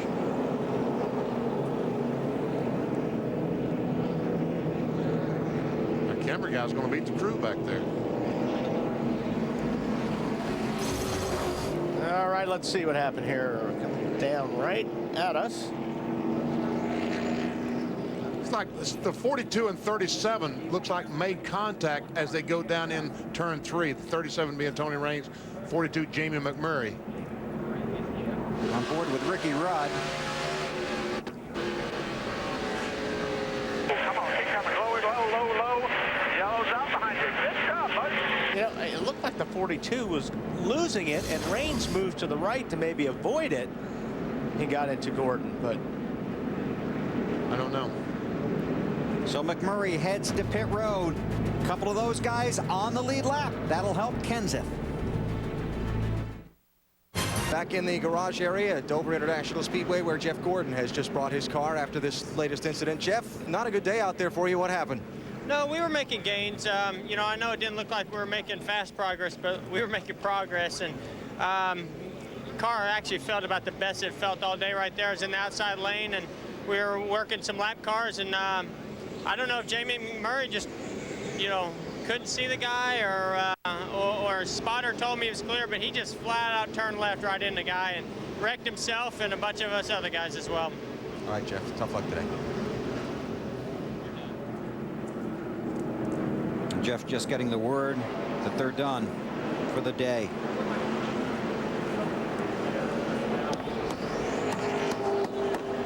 try to somehow get the hood open so they can get the car loaded on the truck. 14th last week, 30th in Richmond, 21st at California. And he'll be way back there when the final results come out here today at Dover. Matt Kenseth got the lucky dog as the last car on the lead lap, runs 22nd. Kurt Busch, Greg Biffle, Mark Martin, Jimmy Johnson, and Rusty Wallace, the top five. Just over 100 to go.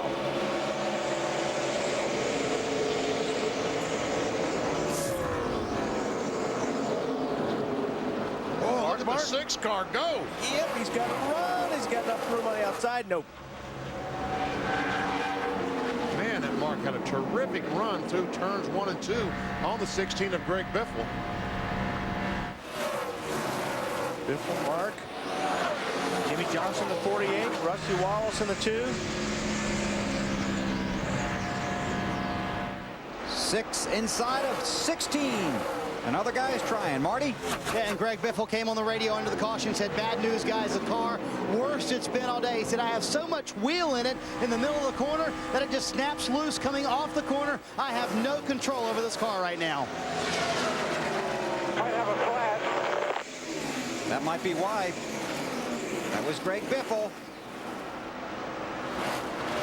Elliott Sadler looking to the inside. Can't really tell. Jeremy Mayfield. Kevin Harvick. Got a little breathing room now. Looks like a flat right rear to me. He's going to come in. Waving everybody by. Your right side tires will become. Right now, Greg Biffle leads Rusty Wallace by 20 points in the championship standings. He won't about a lap. Not for long.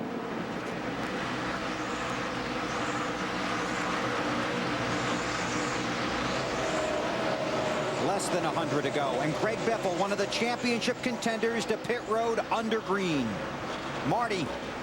Well, Bill, this is the second championship contender to have a problem today. As you said just now, leading the championship standings, obviously that will go away for Biffle. They'll hope to get a lucky dog, but time clearly running out in this race. Again, his car was extremely loose. Indeed, it is a flat right rear for Biffle. They'll change the right side tires. Filling full of fuel. They cannot make it from here all the way on fuel. He leaves pit road. 35 miles an hour off of pit road. Then on the apron, around to the back stretch and back in the gas.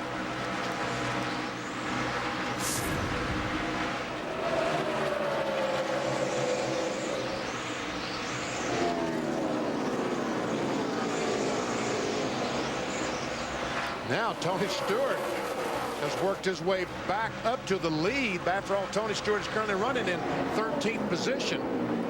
And that's how quickly it changes here. You see Biffle right now back to 6th.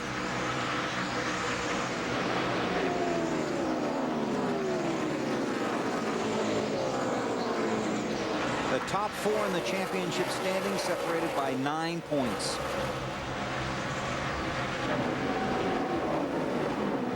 Kurt Busch up front leads his teammate Mark Martin. Jimmy Johnson chasing in a Chevy at Dover. 310 laps are complete here at Dover. Kurt Busch is the race leader, and here are your Little Debbie lap leaders. Kurt Busch trying to lead the most laps for 5 more bonus points. And he's well on his way to that. It's not going to take but just a few more laps, and he will have led the most laps today. Greg Biffle, after that tire issue, 26th now in the running order, 1 lap down. An update on car 16 from Marty Snyder. And now their focus is trying to be the first car one lap down and getting lucky dog. Here is the right rear tire that came off Biffle's car. There is a 1-inch cut. The tire, 18 pounds of pressure when they took it off. Man, oh man. Had a few of those this weekend. It's amazing that he could feel that tire being that slack, and that's the spotter Joel Edmonds could see that. Well, his teammate Matt Kenseth got the lucky dog. Matt has worked his way to 13th. Matt was 22nd on lap 297 when they restarted, and now is 13th. There's Tony Stewart, who runs 14th. Dave? And Bill, they've thrown a lot at that car today. Tony radioed it just a little while ago. It still is a little bit difficult in the turning department, but it's running a lot better. And remember, this race last year, Bill, he was running 14th at the halfway point, raced his way all the way to 6th. So he can turn it on in the long runs here in the 400 miles at Dover. Dave, he has really worked hard today. 33rd on lap 100. The lucky dog on lap 109. 24th, a lap down on lap 200. Got the lucky dog on lap 203. Restarted 23rd on lap 207, back on the lead lap. Was 19th on lap 271 when they had problems with the jack on the pit stop. 21st on lap 282, 17th on lap 292, and now up to 14th. You know, whether or not you're a Tony Stewart fan or not, you have to admire the job that Tony Stewart and the crew have done today. And also Robbie Reiser, the crew on this 17, and the job that Matt Kenseth has done. 2 weeks in a row. Right. I mean, they've been down and have had good race cars, not panicked, and worked themselves back up, and he's in 12th spot right now. And that's how you win championships. Alan? Remember, Bill, that Matt pitted under this last caution when most of these other cars he's racing around and passing now did not. I had a conversation with Robbie Reiser, his crew chief, pictured there this morning, about the lucky dog rule. His race at New Hampshire last week, and funny as it turns out, it's played out again today. He said when you have an early problem, there are so many cars on the lead lap, the lucky dog rule allows you to work your strategy different. When you're up front, you can't take a chance on giving up track position. When you're in the back, you can take chances on it. He said at the end of the day, it can make you look like a genius, sort of like we did last Sunday.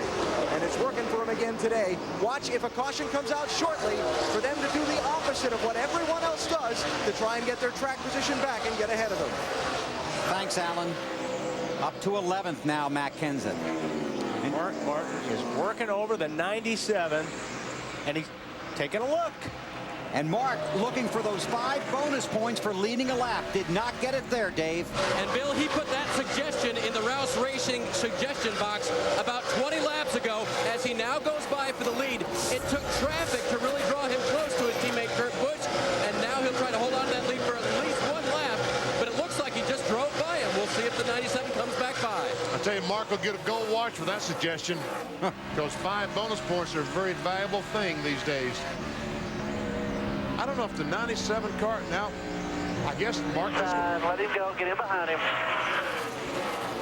As these guys are going back and forth, though, let me tell you, the 48 car is coming up and caught these guys, Matt. BP says the car's a little on the free side, but it is really coming to me. Look at how he rockets through the corner, chasing down the 6. And when you look at Jimmie Johnson, he's in his 4th year, much like the last 3 champions who pulled off the championship in their 4th year. So BP is somebody like yourself who won your championship in your 4th year. Why does it all seem to come together for these guys in their 4th year? Well, Matt, that's when you, after 3 or 4 years, you finally learn how to race on 400-mile, 500-mile races, 400 and 500 lap races, because when you first couple of years, you take too many chances. How big were those 5 bonus points for Mark Martin leading a lap? Mark Martin leads the championship standings now. Kurt Busch is the race leader. 322 laps are in the books here at Dover.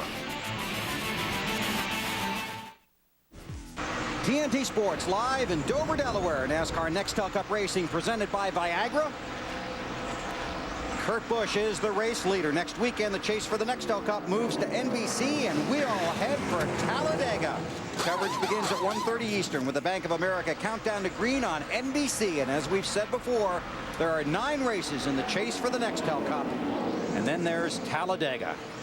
That is definitely the wild card of the 10. Jimmie Johnson by Mark Martin for 2nd spot. Pretty fast right now. Fastest car on the track, Jimmie Johnson.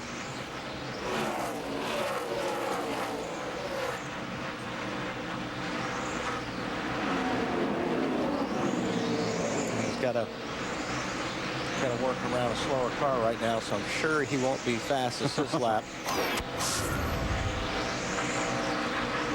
And whoever thought we'd say Casey Kane was a slow car here at Dover. Oh, boy. And Kyle Busch has worked his way back around Rusty Wallace as you thought he might. Yeah, you know, working to his advantage. The longer it goes, the better his car goes. It just depends on how much track he's, you know, how much track position he's lost trying to hang out to that car, waiting for it to get going.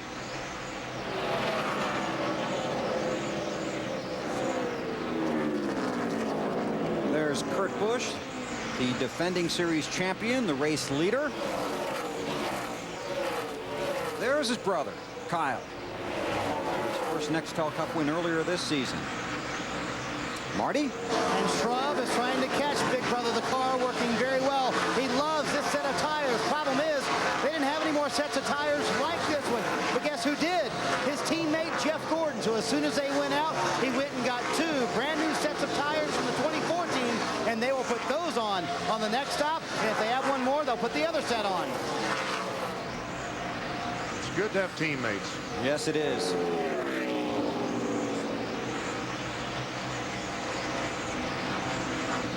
That win at California a few weeks ago. Then got to be on Oprah this week.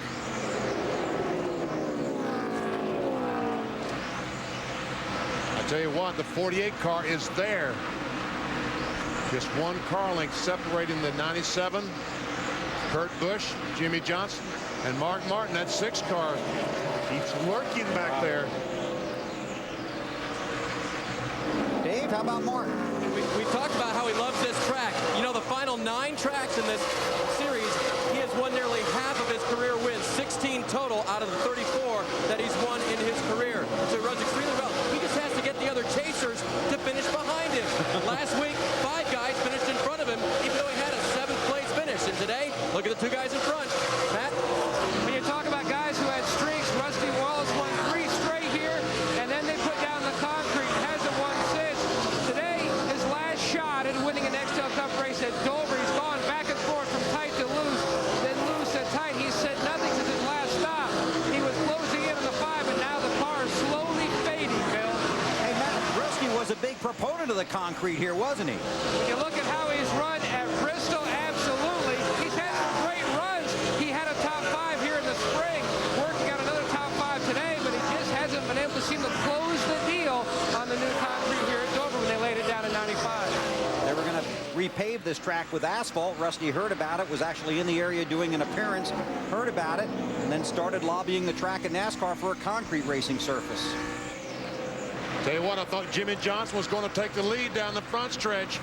Kurt Busch thought he was well. Kurt Busch, I think, got extremely loose off turn 4 when Jimmy pulled up behind him. So I think that's one reason he pulled over and said, Jimmy, go ahead. Jimmy Johnson to the lead. Busch has already locked up the extra 5 bonus points for leading the most laps. The low Chevy of Jimmy Johnson to the front at Dover. You're watching NASCAR on TNT. I've got some. NASCAR Nextel Cup Racing, presented by Viagra from Dover International Speedway on TNT, is brought to you by Ford and Nextel. Race to the dream. By Viagra. Ask your doctor if Viagra is right for you.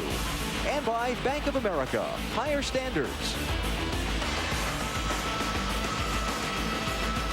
TNT Sports at the Monster Mile, Dover International Speedway in Delaware. Just over 50 laps to go, and look at these guys trying to tame the monster today. All battling back. Tony Stewart from a broken jack. Greg Biffle with a flat tire. Ryan Newman started on the pole, but currently runs in the 9th spot. As we said, this monster likes cars and tires.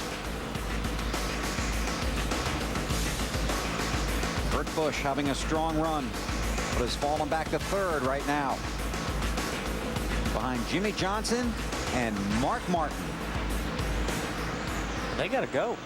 Jimmy Johnson has put some distance between him and Mark Martin right now, and Kurt Busch working the traffic a little bit better. Whoa, Schrader almost lost it. Sure did. Only about 10 laps away from pit stops. So we'll take a break right here and come back to Dover on TNT. Inside of 50 laps to go here at Dover. Jimmy Johnson in the 48 Lowe's Chevy is the race leader. Trying to knock Joe Nemechek off the lead lap. Hang on.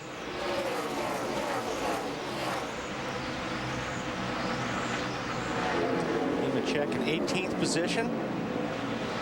He does not want to go a lap down, but Jimmy wants to go because that 6-car Mark Martin is only about a second behind him. Well, he's got everybody else he came up to lately has been giving him a lot of room, but Nemechek's the last car. Well, where is he? Yes. Last car lead lap? Yep.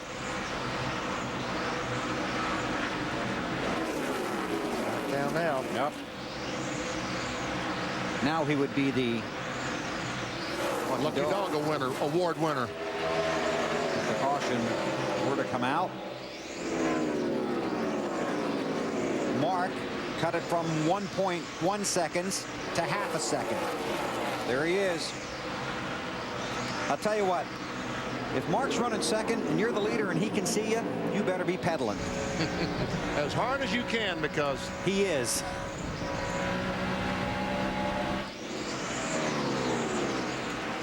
Mark has about a 2-second lead over third place Kurt Busch. Kyle Busch is fourth. Casey Mears up to fifth. Mark inside of Nemechek. As Jimmy Johnson just put Ricky Rudd a lap down. Matt, that 48 car is picking him off. And they are closing in on what could be the first green flag stop of the day. Chad Knapp and Chris Osborne both said to Jimmy, just start to get your bearings because we may be pitting under green here. And both of you guys know how tricky the entrance is coming onto pit road. Dave. Matt, Mark Martin is trying to chase him down. He will have to pit just shortly after lap 370 under green. He wants to make it different than last year. Remember, he chased Brian Newman for the final 116 laps in second position. He doesn't want to finish second today. And like Matt said, it's so tricky getting in here. This is one of those places you almost want to wait as long as you can to pit because somebody may have trouble getting the pit lane. The yellow may come out, so you don't want to come in early. Alan, update on Kurt Busch. Well, Bill, I've been kind of surprised as he's been falling back a little bit. I've been expecting him to come on the radio and maybe complain about the car or at least offer some suggestions for a pit stop adjustment. Nothing from Kurt Busch at all. Just Jimmy Fennick, the crew chief, calling out approximate numbers of laps until the pit stop. I expect to see them around 365. Alan, it's surprising not to hear from Kurt, isn't it? What's that? It's surprising not to hear from Kurt because he usually lets you know what the car is doing. Yeah, and as he's sliding back, particularly for me, and this pit stop closing in, but so far, nothing from Kurt. Marty? We're looking about lap 371 for Kyle Busch, his little brother right behind him in the fourth position. He said, I need a little side bite car. Does not have as much grip as it had in the middle part of the run. We're not as good as the guys in front of us, but we can be with an adjustment.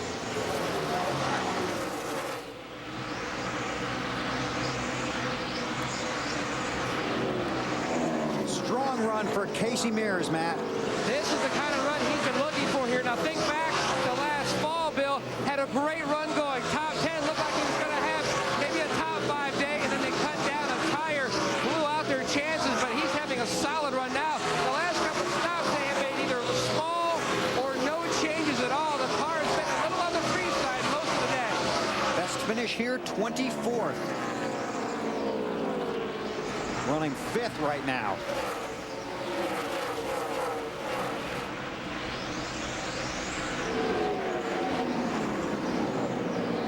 Casey had that strong run at Indianapolis, finishing 6th. 9th at Chicago. Had a 4th place finish at Texas earlier this year. Race leader Jimmy Johnson. Inside of 40 to go. What I'm obviously very, very impressed with this 48 car. And the crew this morning told me, as I told you earlier, that they felt like they were back where they were last year. Matt, they say anything else now? BP closing in on that final pit stop. The crew guys putting their helmets on, getting ready for when Chad Knaus calls into pit road. Now, if you're the driver, do you want to go 4 tires or 2 tires under this green flag stop, knowing the little bit of a lead that you do have, and possibly if you go 4, the others may go especially if you're one of the first guys in and you show your hand, because everybody's waiting to see what you're going to do. That's why I said I think it's better if you're the leader to try to stay out as long as you possibly can. Allen?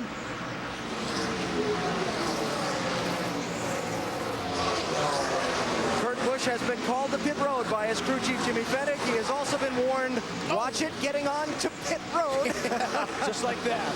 Yeah. Last time they were on pit road, they made an air pressure adjustment to be more like some adjustments that Mark Martin and Greg Biffle had made earlier in the race. Kurt just came on the radio 2 laps ago, said, I didn't like that. Let's go back to where we were before. Air pressure up on the left side tires. They'll make a 4-tire change here and hope they've got enough time left to get out there and run down these guys that have slipped by them. Here they go. They put the right sides on. Looks like they're going for 4.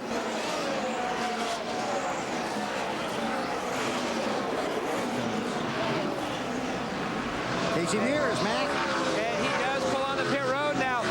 4 tires is the call for the 41 of Casey Mears. No caution yet as the 1 car got up at the fence.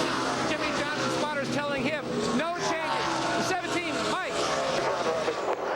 I should have came in and vibrated for about 2 laps, but every time I come in, you guys tell me it's my imagination, so I just hung out this time. And he has blown a right front tire, it looks like, and made contact with the wall. Talk about the 17 car. No caution yet, and here it comes out. And just like Wally was saying, Wally was... No brakes. The front of the rotor, so it's pretty hard. I'll help you. Right. Yes. Once again, the very top of the screen, you see the 17 car going down in the corner. That right front tire going flat. And there we see brake rotor all in turns 1 and 2. Alan? Matt Kenseth will go straight to the garage. Damage to the braking system. Robbie Reiser has told him to take it straight to the garage. Ouch. 3rd last week, but perhaps his mulligan used up at Dover. Can't imagine these guys being able to fix this car in 30 laps to get him back on the racetrack.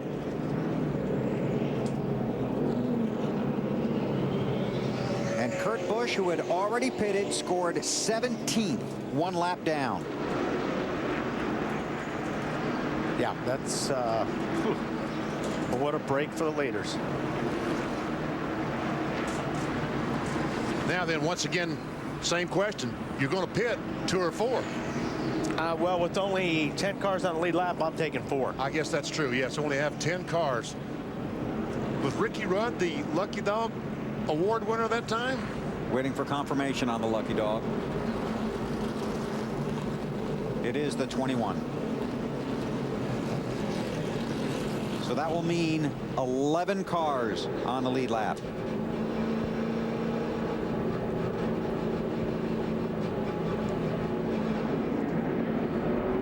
There is no Lucky Dog because at the time of the 17 it would have been Matt Kenseth. Mark Martin on pit road. Dave? They want track position, Bill. It's going to be 2 tires, and they're going to adjust the chassis to make sure that that car stays as fast as it has been. Mark leaves pit road. Matt. The caution changes everything. Jimmy Johnson and Chad Knaus were talking about going 2 tires. Chad said, do you think you want to pull it close to the wall? Chad said, what are you thinking? Jimmy said, I want to go for the win, but now with the caution, they're going to go for 4 and a slight track bar adjustment, Snyder. Matt, Jeremy Mayfield has had a terrific run today. His car is just a little bit tight. It takes a long time for it to come in, but once it does, car's very good. They go up 1 round on the track bar. Allen. Ryan Newman going to make a 4-tire change. He's been working his way back up through the top 10. They're not going to make any adjustments, just tires and send him back out. See how they can continue the recovery. Well, Mark was the only guy that looked like it took 2. Oh, boy. So... He said, the one time I decided to gamble and no one else It's going to be gambled. bad news coming back to Mark. Only 10 cars on the lead lap. 30 laps to go. Matt Kenseth, a contender for the Nextel Cup Championship, back in the garage. The monster got him. NASCAR Nextel Cup Racing, presented by Viagra from Dover International Speedway on TNT, is brought to you by Sprint, proud partner of the NASCAR Nextel Cup Series. By FedEx, every day is race day. By new Tylenol Extra Strength Rapid Release Gels. Team Tylenol, think fast. And by Viagra. Ask your doctor if Viagra is right for you. And as the caution continues on the Dover International Speedway, off the track back in the Nextel Cup garage sits Matt Kenseth's car. His crew working heavy damage on the right side. They're working to replace some of the right front suspension components. Matt sitting in the car, helmet on, window net up. Obviously very distraught at the events of the day. Dave Burns. And checking in with Pat Tryson now.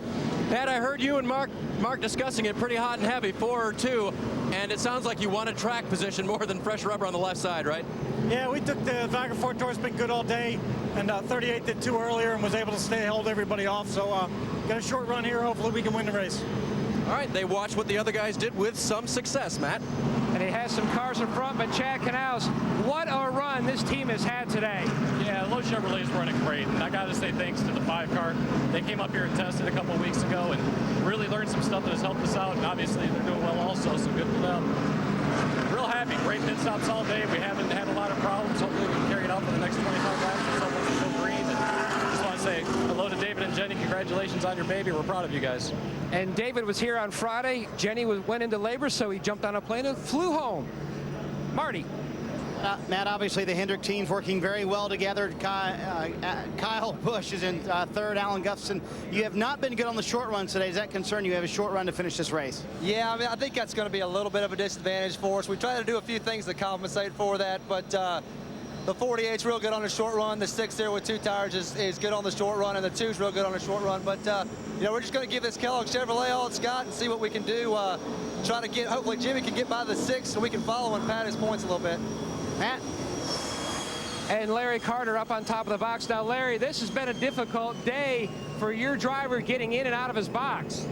Yeah, we just had didn't anticipate that with the opening behind us, but it's been really tight down here. We've been tight all day, with our track position a little bit. But we got 4 good tires, so we'll see what we can do here at the end. Has he been hitting the sign or driving through the sign? I didn't understand what you said, but I just, we'll see what we got here at the end. He drove through the sign the last time, had to back up yet again. Very tough, close confines here on pit road, even with that 9-foot opening. He has had a difficult time with that pit stall today. And Jimmy Johnson's in his box straight there. And short. And short, so it's not like he was crowding Rusty. Don't know.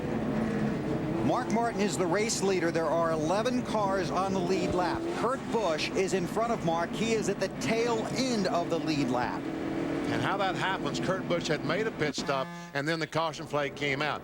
He stayed on the racetrack. When all these leaders pitted, they come out on the racetrack behind him. So as soon as Mark Martin passes him, he'll be a lap down. They continue to work on Matt Kenseth's car. Championship contenders Greg Biffle and Tony Stewart are 1 lap down. And this is when it gets ugly, I think, because you've got guys on different tires, everybody stacked up, 25 laps to go, everybody's in a hurry. And the monster lurking. The monster lurking. All right, Mark got a good restart, but Jimmy Johnson is right there. He's got a pretty good run. And Mark can't mess around with Kurt too long. And Kurt moves over, lets his teammate go. But I tell you what, that might have been too little too late, because here comes that 48 of Johnson. Mark really needed to get away. Just 2 tires for the 6. Oh. And here's where these 4 tires are going to shine. Right there. 4 fresh tires. Yeah, they all have 4 tires. Yes, sir. 4 fresh tires. Yeah, got to ease down, bud. The 41 right behind that 29 now. The 41, Kurt Busch is racing the 41 car for position. And the 41 car has fresher tires, so he takes that spot away. There's Rusty. Now they're all getting through all this, so they got some. Ooh, look at that. Tight racing off turn 2. Down, come on down if you need to. Has he got a flat? He must. Something's wrong. Might come back up the track. Nice and easy, Kurt. That's it. Nice and easy. Well, when you're out there too on older tires and everybody's got fresh tires, you're just an accident waiting for a place to happen too sometimes.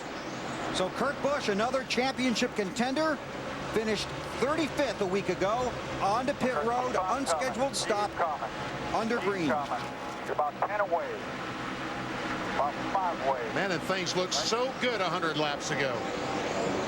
Alan? Boy, how a day can turn in a hurry. Humvee P, after Kurt dominated this day, needed to finish in the top 5, he thought, to dig out of the hole he had at New Hampshire last week. Now getting caught by the late caution, and you see them just change a couple of tires and send him out. Boy. Has led 192 of the 379 laps, and to make matters worse, 97 too fast on pit road. Pass through penalty.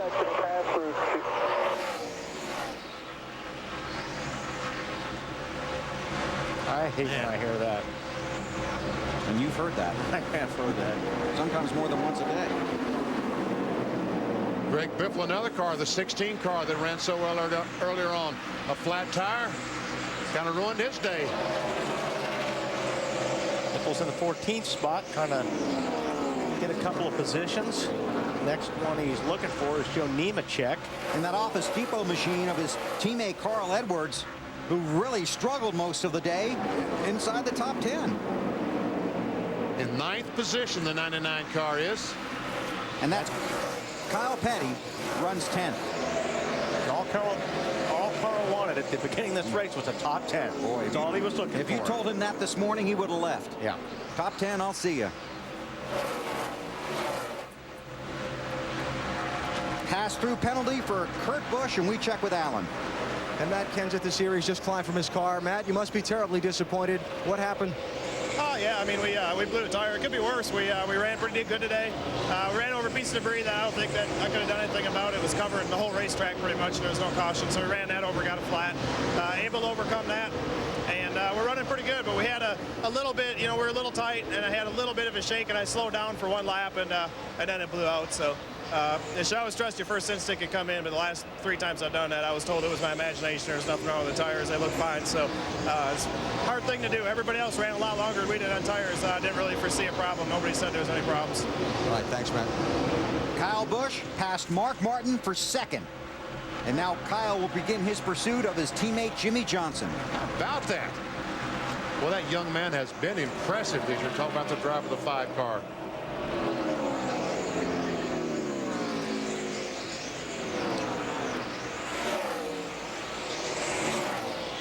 Mark Martin, just 2 tires on that pit stop, and that's something they'll be talking about after this race. Came in 2nd and still opted to just take 2. Caution is out for debris. I see it laying on the front stretch down there. Our last break. Just over 10 to go here at Dover.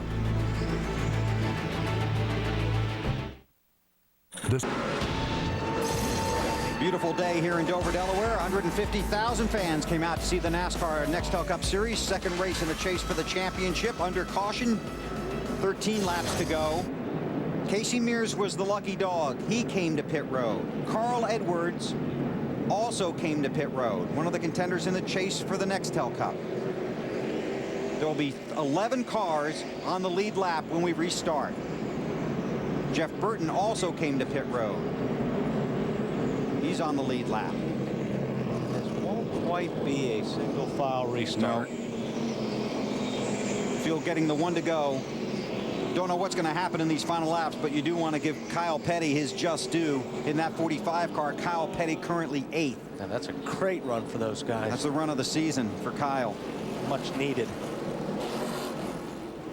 Now, if you're Jimmy Johnson, he's liking this double side-by-side restart. But boy, if you're Rusty Wallace or guys like that, you're hating it. Tony Stewart is 2 laps down in the 18th position. He's at the front of that inside row. Kurt Busch is back in 26th position after an unscheduled green flag stop. Because if this was single file, you know, Rusty and those guys really have a legitimate shot at winning this thing. But the way it is now, they're starting 8th or 10th. They got a lot of cars to pass.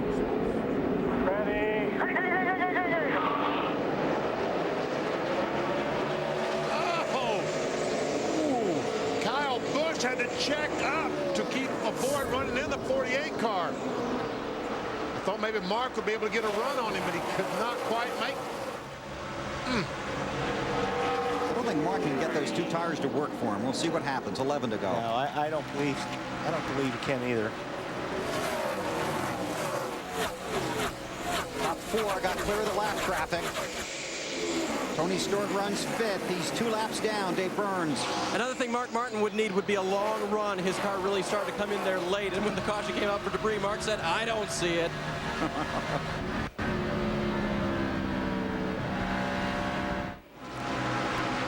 Yeah, Jimmy Johnson's going to be pretty hard to, if you can catch him, pass him.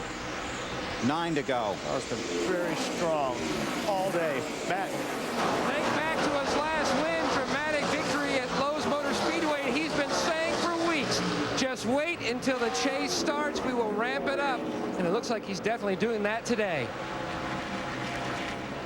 Currently leads the championship standings as well. Stewart, Bethel, and Kenzie taking the biggest hits today. All losing 4 spots each. Tough start to the chase for Kurt Busch. Boy, we've said all along that I felt you could. I said last year I felt like you could have 1 mulligan, and I'm not going to change. I think maybe this year you can have 1 mulligan, but this is 2 for Busch. Yep. And I don't think you can win a championship with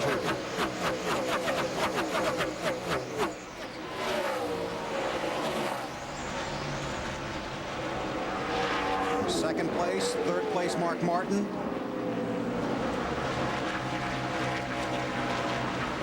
Going to drop back in the field just a little bit here.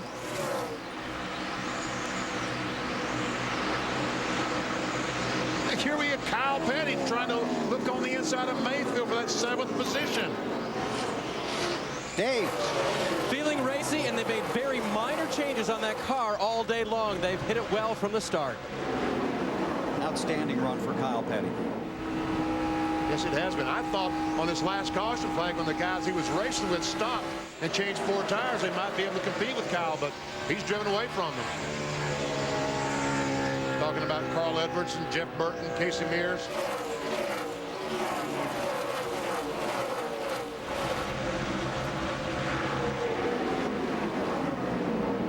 And Rusty Wallace, that 2 car right on the back bumper of Mark Martin.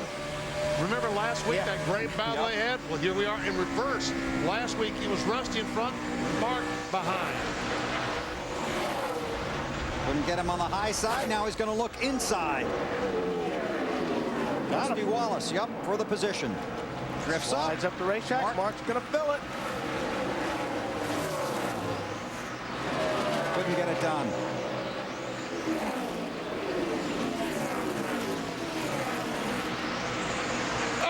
Nemechek crashes off turn 4. Down the front stretch, caution is out. We will have a green-white checkered finish. And you know what? That's probably the least damage you'll ever have at this racetrack spinning off turn 4. Nemechek was running in the 14th position. Boy, he was just high already. Oh, it gets contact behind with Jeff Burton. Touched in the left rear by Burton, and around he goes.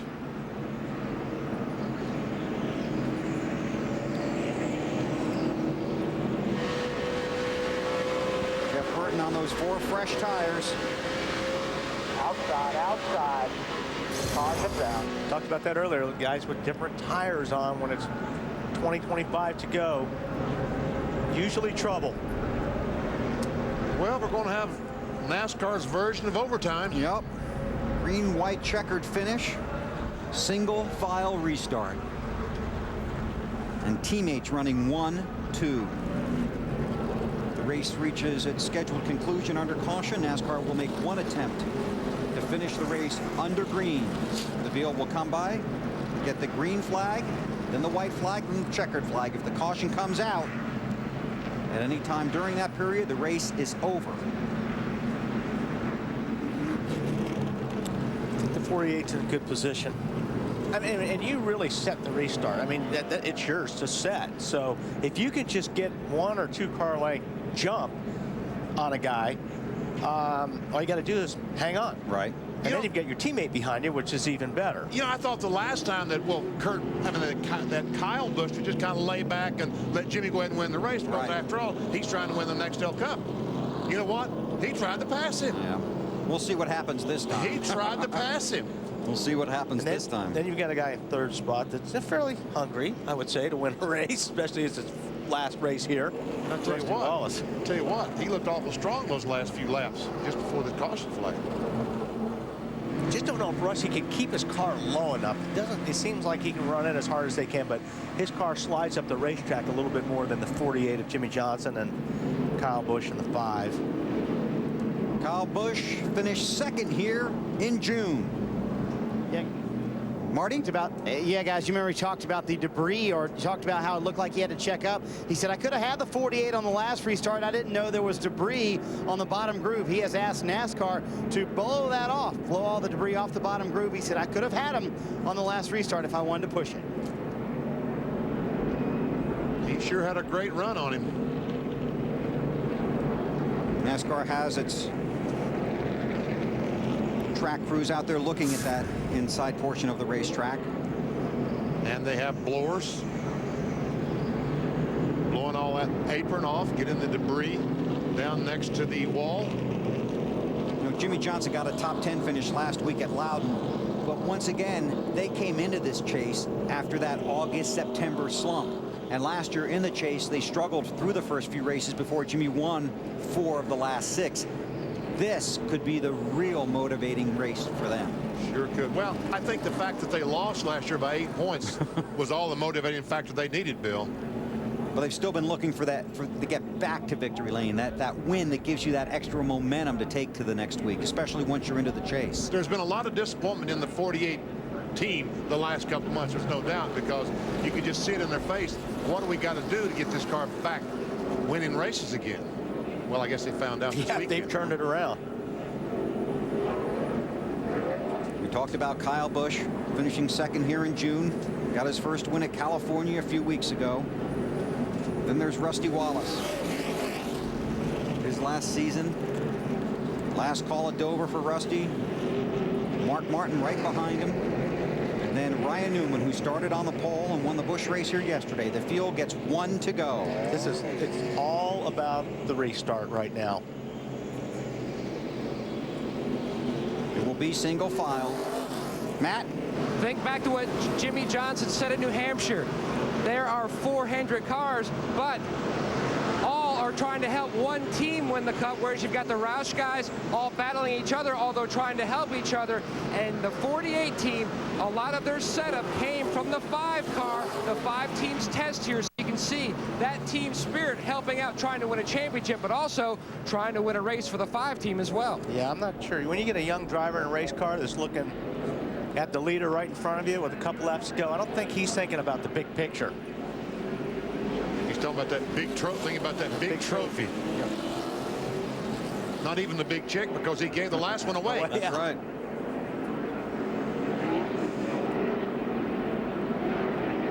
The monster. That's the trophy of Bill Weber they give out here at Dover. You just do not give up, do you? Here we go. He's going. 2 laps to decide it. It's over. Overtime. And here we go. Good restart by the 5.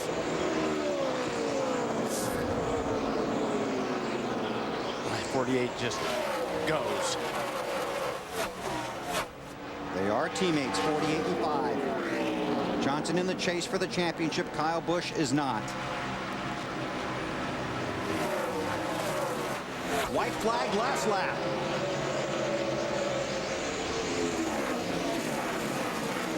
Wow, he's underneath them. He's right there. Oh, Jimmy said, come on, teammate, cut me some slack. Through turns 3 and 4 now. Kyle Busch, the rookie, looking at Johnson, the championship contender. Teammates coming to the checkers. Jimmie Johnson wins at Dover.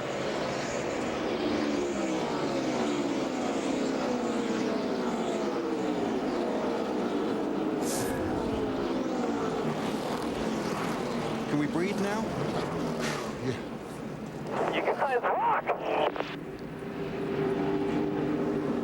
Chevy congratulates Jimmie Johnson in the 48 Monte Carlo on today's win. The defending manufacturer's champion takes win number 570 overall. Chevy, the revolution, races on. Dave Burns. And Chad Knaus now pointing all the way down into turn 1. Chad, where are you pointing? Down to the 5-car, guys. That was incredible. We wouldn't be here with the Lowe's Chevrolet if it wasn't for Alan Gustafson and the guys in the 5-car. They did. They came up here and tested a little while ago, and they did some other work in Charlotte.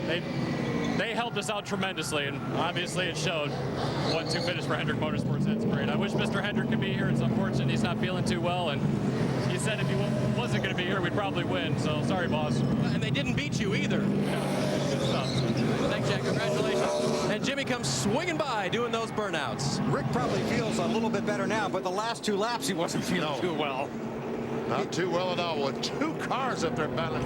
Well, he's had team cars take each other out of a race before, but not today. Jimmy Johnson looking for the checkered flag.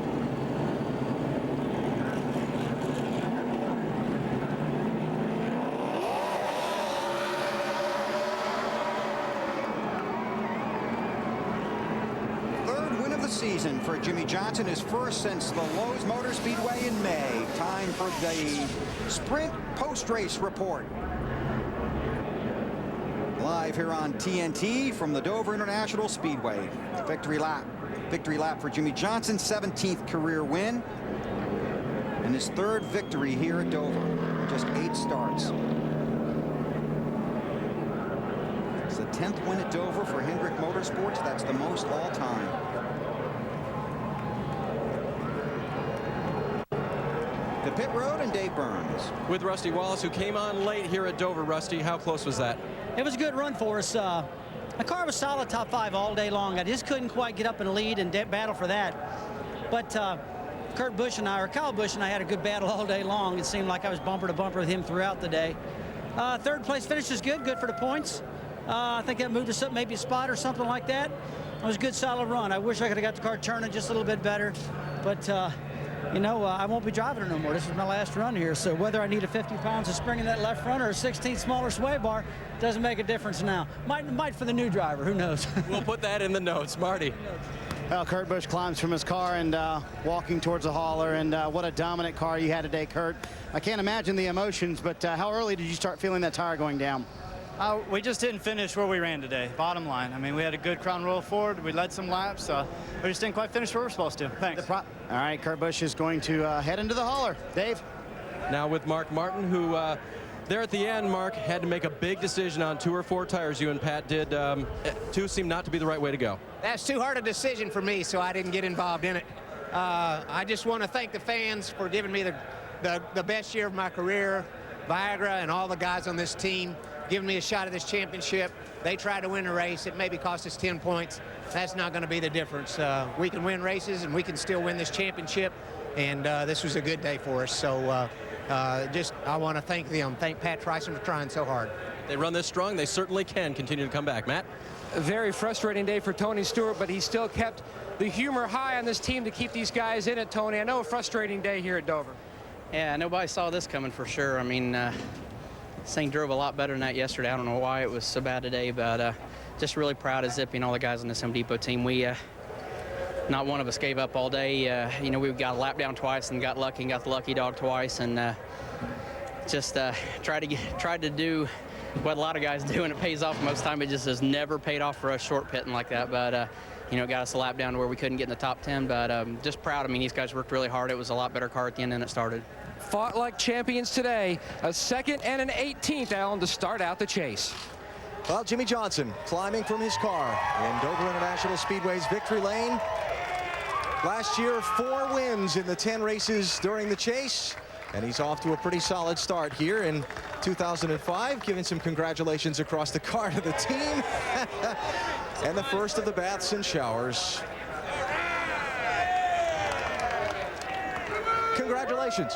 Wow, we needed that so bad, and I just can't thank Chad Knaus and this all of Hendrick Motorsports enough. The engines, the chassis, the bodies, everything involved. Even my teammates, Kyle Busch, especially he and Alan have been a huge help for the 48 team, and showed today 1-2 in the finish. And I was a lot better than him, but on that restart, I was a little bit loose with him right on my bumper, and I'm glad it was only 2 laps because he was coming.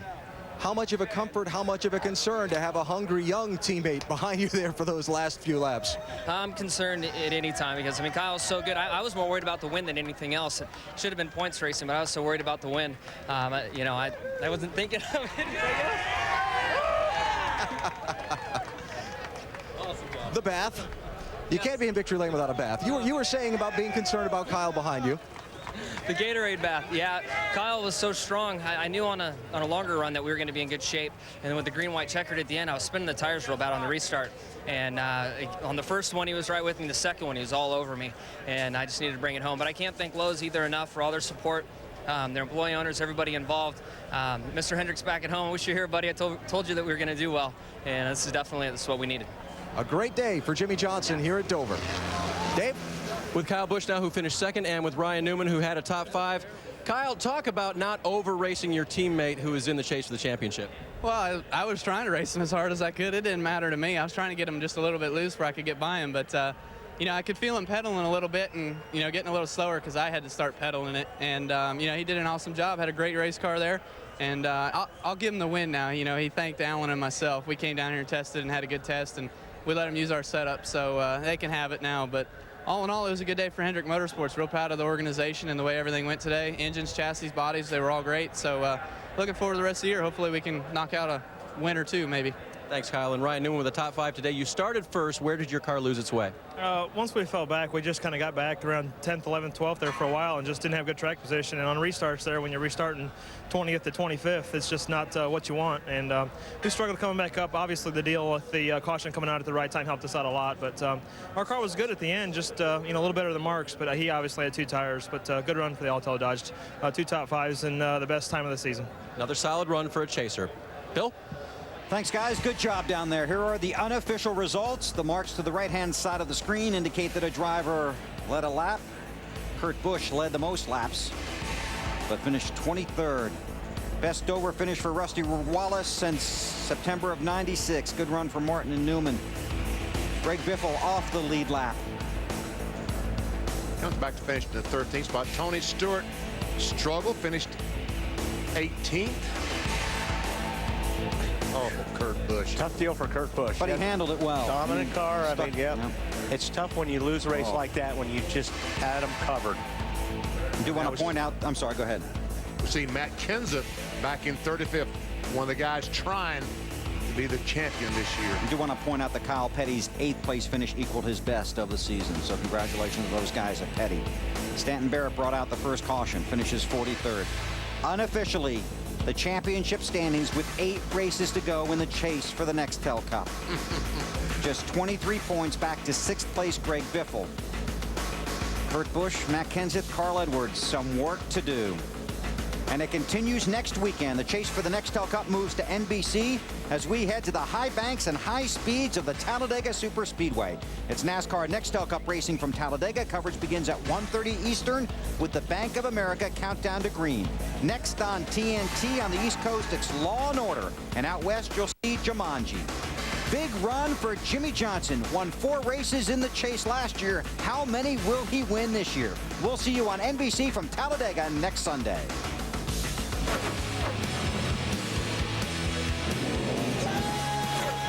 They're fine, just stay low here. He's up against the wall.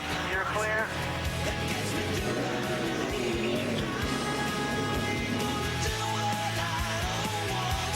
Come on, keep coming forward. Low, low, low.